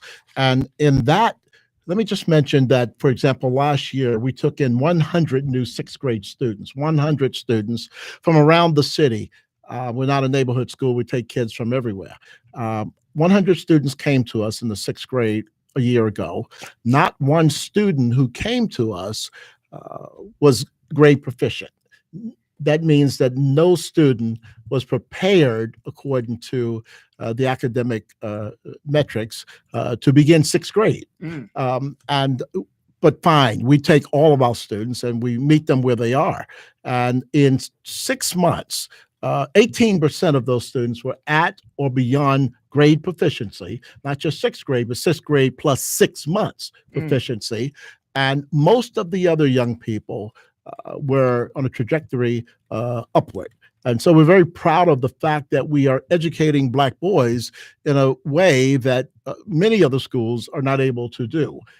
It's tremendous. And as the system looks at us, it is, we're flabbergasted that they would see a school that works for Black boys, Yeah. and yet say you need to close down because you don't have enough money in the bank. It never is a contractual obligation that we had to have X number of dollars in the bank. But because they said it, we went from $35,000 in the bank at the close of the previous school year to $100,000 in the bank at the close of the just ended school year. They said, we need your building. We pay $376,000 a year in a Baltimore City Public School owned building to teach Baltimore City Public School students. Yes, we're a charter, but I think we're a unique charter. How are we unique? We're unique in the fact that many charters, and we'll just be transparent here, pick and choose who comes into that school. It's a lottery, right? It is a lottery, but there's a way to game the lottery, to be frank with you. I'm not going to. Yeah, don't sugarcoat it. I'm not going to sugarcoat right now. Not now. No, okay. We take all of the students. Look, the average percentage of students who go into Baltimore City schools citywide, charter and traditional, is about 14 to 16% of that population is special needs children. At Banneker Blake, almost 30% of our students are special needs boys, special education boys. And when you say special needs, are we talking about, based upon whose criteria? Yeah, based upon the federal guidelines of in need of a individual education plan, or what is called IEP. Special IEP. Absolutely. But it doesn't matter to us. We're taking all students wherever they are, because we are absolutely convinced that at the end of 3 years, our students will be equipped, qualified, and educated and ready to go to schools of choice. We just had our first graduation this past year, and our students are at citywide schools like Mervo City, Poly. They're also at St. Francis Academy, at St. Paul's. So we feel very strongly, send us all of the boys, no matter where they are, the brightest educationally at that point, or those who are struggling at that point, not just academically, but behaviorally too. We've built a culture at that school. Every student, every young man every day wears a shirt, white shirt and tie, and no tennis shoes, must wear hard-soled shoes. And they say, yes, sir, no, sir, yes, ma'am, no, ma'am. We've built a culture there that makes them proud of who they are. Many of our teachers are Black men, not by design, but by choice. Black men have shown up at the school and said, I want to teach here. And so they are part of our program. We have women of varying ethnic groups also a part of it, but Black men is the predominant teacher at our school, a school run by Black men, a school started for predominantly Black boys. And educationally, we're succeeding. Academically, we're succeeding. Culturally, we're succeeding. The school system has said, we want you to fix 4 areas. I mentioned one, money. We took care of the money issue. They said, find a new building. We found a new building across town that's ready to go. It needs some renovation work, but we actually have a benefactor who's willing to gift the building to us. We still have to renovate it if we get the contract. We also were told that we don't do well by special needs children. I got to tell you, in year 2, administratively, we weren't the best we should have been. I own that. I own that because I supervise those people. I'm not the principal, but I do supervise them. But after year 2, year 1 was a good year. Year 3 was a good year. In other words, year 2 was an aberration. It wasn't a trend. It wasn't something that carries on. What happened in year 2 is that we had some administrative issues, but let me tell you about year 2. Academically, 13 of our students in year 2 had to be what we call self-contained, meaning they didn't take courses in the general population. They took courses in their own inclusive school classrooms, just the 13. At the end of that year, the second year, 11 of the 13 could then take courses with the general population. We have moved them academically out of their having to be self-contained status to being able to now integrate with the rest of the general population, and we felt have a more inclusive education and environment. And that's what we're doing for all of the boys. That's what we strive for all of the boys. And finally, they wanted us to tighten up some governance things. Well, they wanted a more others. They wanted others on the board. So Morgan State University actually is on the board of directors of our school in the person of Dr. Kevin Peters, who runs the STEM program here at Morgan State University. For the last 3 years, Morgan State University has partnered with us on professional development for both our principal as well as for our faculty and staff. And Morgan has also worked with our students, have taken them on field trips. Morgan is a partner of the school. And so we've done everything they've asked us to do, everything. The biggest thing that they didn't have asked us to do is that we're educating Black boys. So if a school is making this type of progress, Mr. Stokes, Yeah. if a school is doing all these great things, you bringing in 100 new sixth graders, you're raising, you met the fundraising goal. Yes. Actually, you met and exceeded the fundraising. We goal. did. We did. You were able to find a new building, and you've tightened up on the governance of the school. There's a big school board meeting tomorrow that's happening down at North Avenue At 5 o'clock. at 5 o'clock. Why would the school system move forward on this recommendation based if they've already know that you have met those 4 areas that you need to meet? Hopefully they won't. They were given a report of a review of the school very recently, and the CEO, based on that report, has recommended the school close. Many items in that report are disingenuous. I'm trying to avoid the use of the word lie, but there are many items. I don't think I said it, did I? But there are many items in the report that are inaccurate. Right. They're not true. Right. Such as it says that our teachers did not receive the students' IEP reports and the 504, which is a behavioral plan. Yeah. They didn't receive those reports until late October. Sure. We have documentation. We have the teachers signed memorandums of when they received them in early September. So the teachers have had all of these IEPs and 504s since early September and have been using of this year. Okay. Yes, every school year they have to do that. Okay. But the report says they didn't get them until late October. I don't know why they would write a report that says they didn't get them till late October when we can just quickly go to our file cabinet and pull out the signed affidavit from the teacher that says they received them in September. It's an amazing. Why would they do that? I don't know. So do you think there's some personal issue, that the school board may have any type of particular grudge against the administration?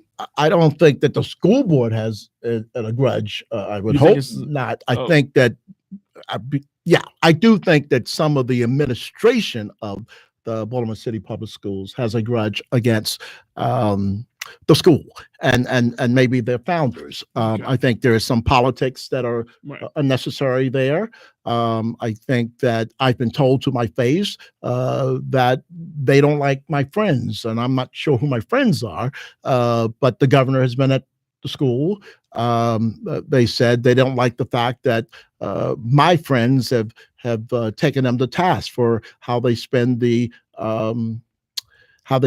school construction money, and on terms of heat and air conditioning. Well, one, I had nothing to say negative about the spending that North Avenue has done with school construction money. Nothing. I also I don't think that the Board of Public Works are quote unquote my friends. I don't know why that would be said to me or to our school as a part of the conversation about reviewing our school for renewal. But that was said during that type of conversation. It was out of left field, and I didn't respond because it was just, I don't know what to do with something like that. Right. Folks, if you're just tuning in to For the Culture here on WEAA, we've been talking to Mr. Carl Stokes.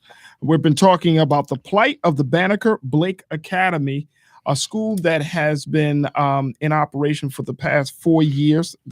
It's a middle school that has predominantly been teaching Black boys, but it's not limited to Black boys. No.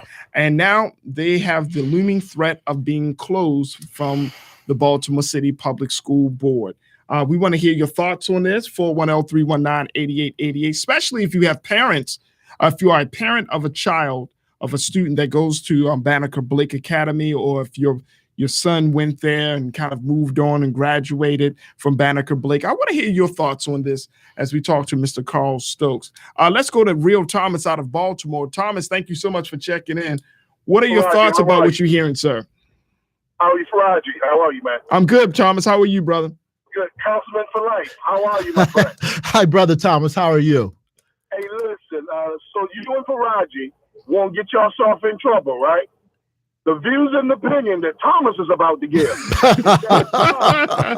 are your own, huh? Now, Carl Stokes or Faraji Muhammad, all for the culture. Right. Okay. So it's my opinion. So we clear with that. We're clear. We're clear. You guys got 3 problems I see against you, okay? Okay. 1, you're dealing with Black kids, Black boys, okay? Yes, sir. 2, Mr. Stokes, you're a Black man, and you oversee the program, okay? Yes, sir. You got a problem with that, too. 3, you mentioned something earlier, that they said that they wanted your building, okay? Yes, sir. Here's what we got to find out. What developers have came and surveyed your building to determine that they want your building, and that's why you're being basically ran out of business right now. And it's, I hate to say it this way, guys, but, you know, Dr. Santa Lisa doesn't care anything about Black boys. Okay. I think that's a broad. Now, Thomas, I hear you. I know this is the views expressed or your opinions. Listen, but it'd be hard pressed for me. And I'm gonna just say this: like, it's hard pressed for me to believe that a person who would go through all of that level of education, get up to make their way up to Harvard, and then to get to this level, if they didn't care.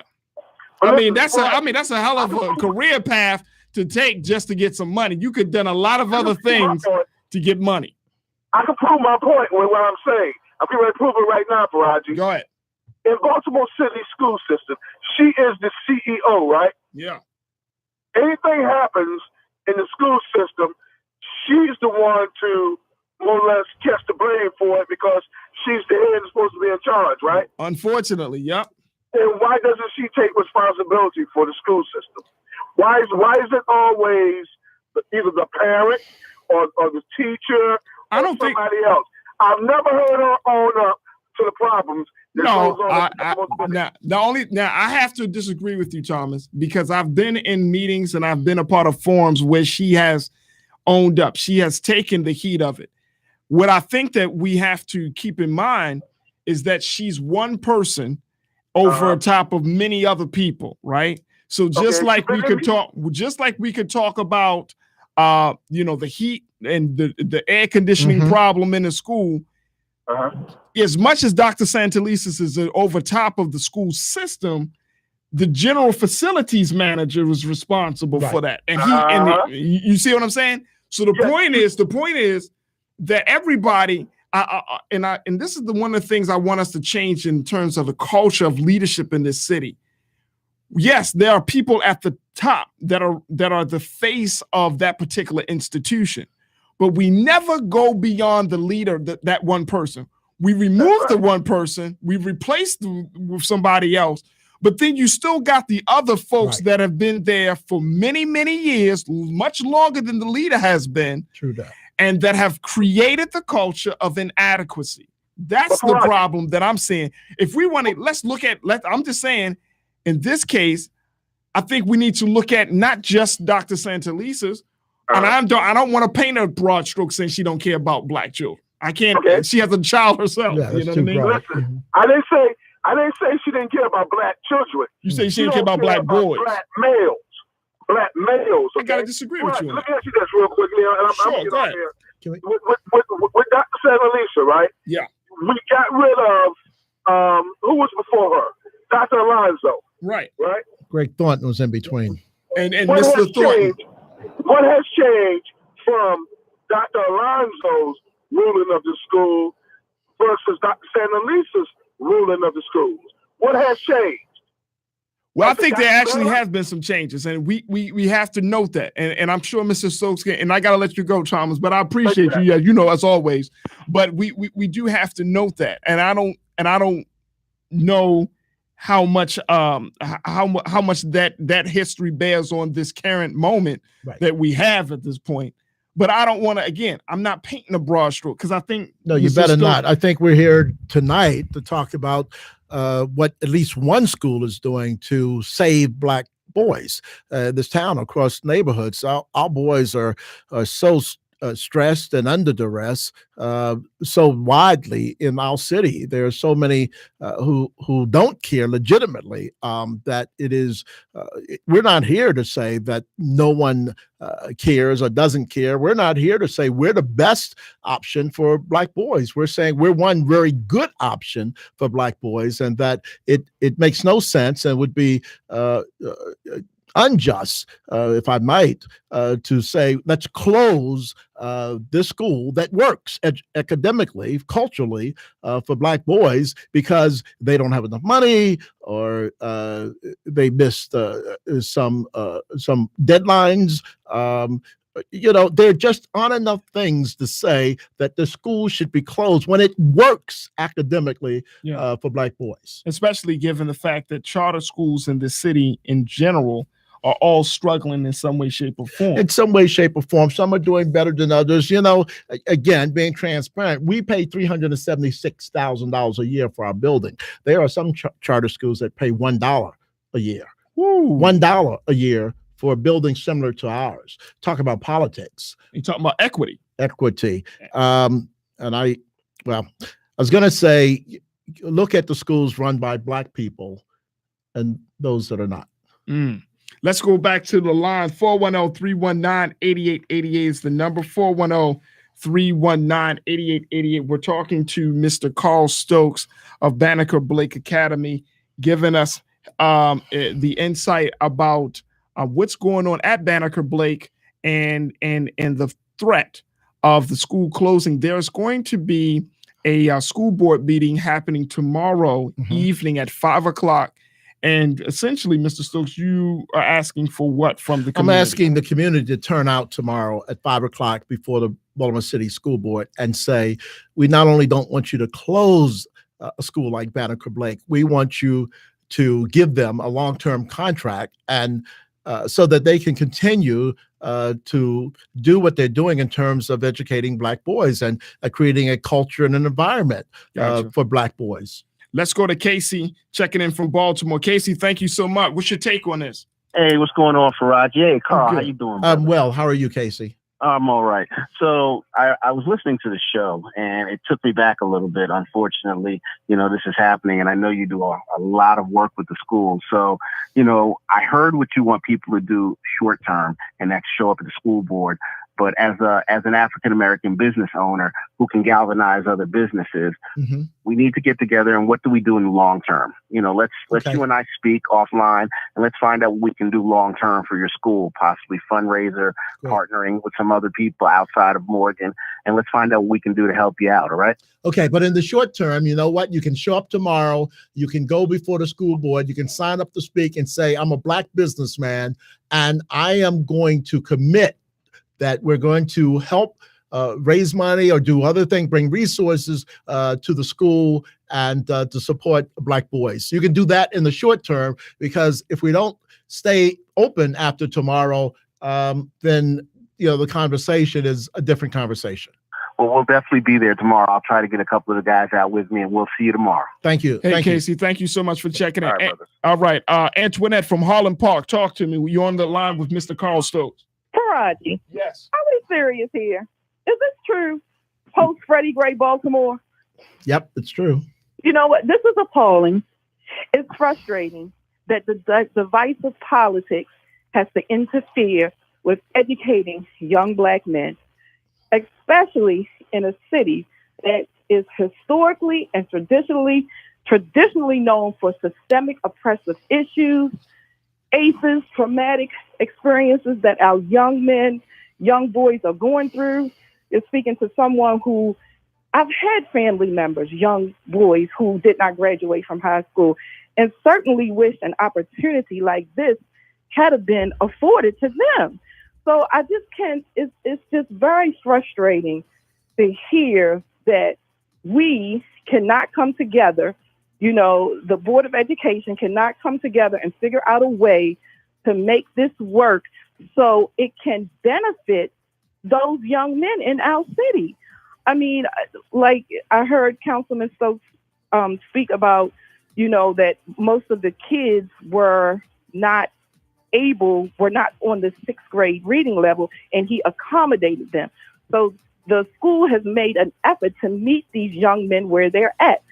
A lot of our high school students are not even prepared to go to college after leaving Baltimore City Public Schools. So, I mean, I just applaud him and just hope. I mean, I wish there was something that I could do. I'm ready to come down to the meeting tomorrow. And I mean, because when we have so many ex-offenders, so many Black men, such a disproportionate number of African-American men who are in prison right now, you know, and we've heard about the stories about the pipeline to prison from high school to prison. Sure. So, I mean, I just wish there was something I could do to help this. Well, but you know, I really come cannot tomorrow, believe that I'm please. hearing this. Yeah, I mean, these things, and Antoinette, I definitely feel your frustration and sentiment, because these things are happening, folks. And that's and Mr. Stokes is saying to come on out tomorrow. But as much as this, there has to be some ongoing involvement. It has to be. You know, that just has to by be the community. We can't sit by and let someone else do it. Absolutely. Absolutely. And I'm saying, as much as we're critical of individuals that are in these large and very influential positions, I'm just not going to take the broad stroke. No, you shouldn't. Just to say, hey, you hate children. Or you hate Black children, because if you did, you wouldn't be sitting on the board. We would hope not. I hope not. Right. Exactly. Sure. But I don't think that's the case. I think there are certainly some politics at play here. Mr. Carl Stokes, thank you so much. Thank you, Faraji, for bringing me on and letting us have our side and our say. Absolutely. We'll certainly be hearing from the school board as well. Folks, we got to do that. We got to end the show. I want to thank all of you for being a part of the conversation. Certainly thank our very special guest, the president of Morgan State University, Dr. David Wilson, for being on tonight. Thank you, Mr. Carl Stokes, and thank you for your comments as well, and on Facebook and on air. I want to thank my production team, Ms. Mallory Pinker-Pierre, Alex Blanc, my production assistants, Jalen and Daryl, and my engineer, Drede, for making me sound good. Make sure you continue the conversation on all of our social media platforms at For the Culture 88.9. Stay tuned. Up next is In the Groove with LaDon Black. As always, never be afraid to challenge what's wrong. Stand for what's right while being yourself in the process. I'm Faraji Muhammad. Look forward to having another great conversation with you tomorrow right here on For the Culture, here on your source for cool jazz and more, WEAA 88.9 FM. And remember, Baltimore, do more, but be exceptionally good for the culture. Peace.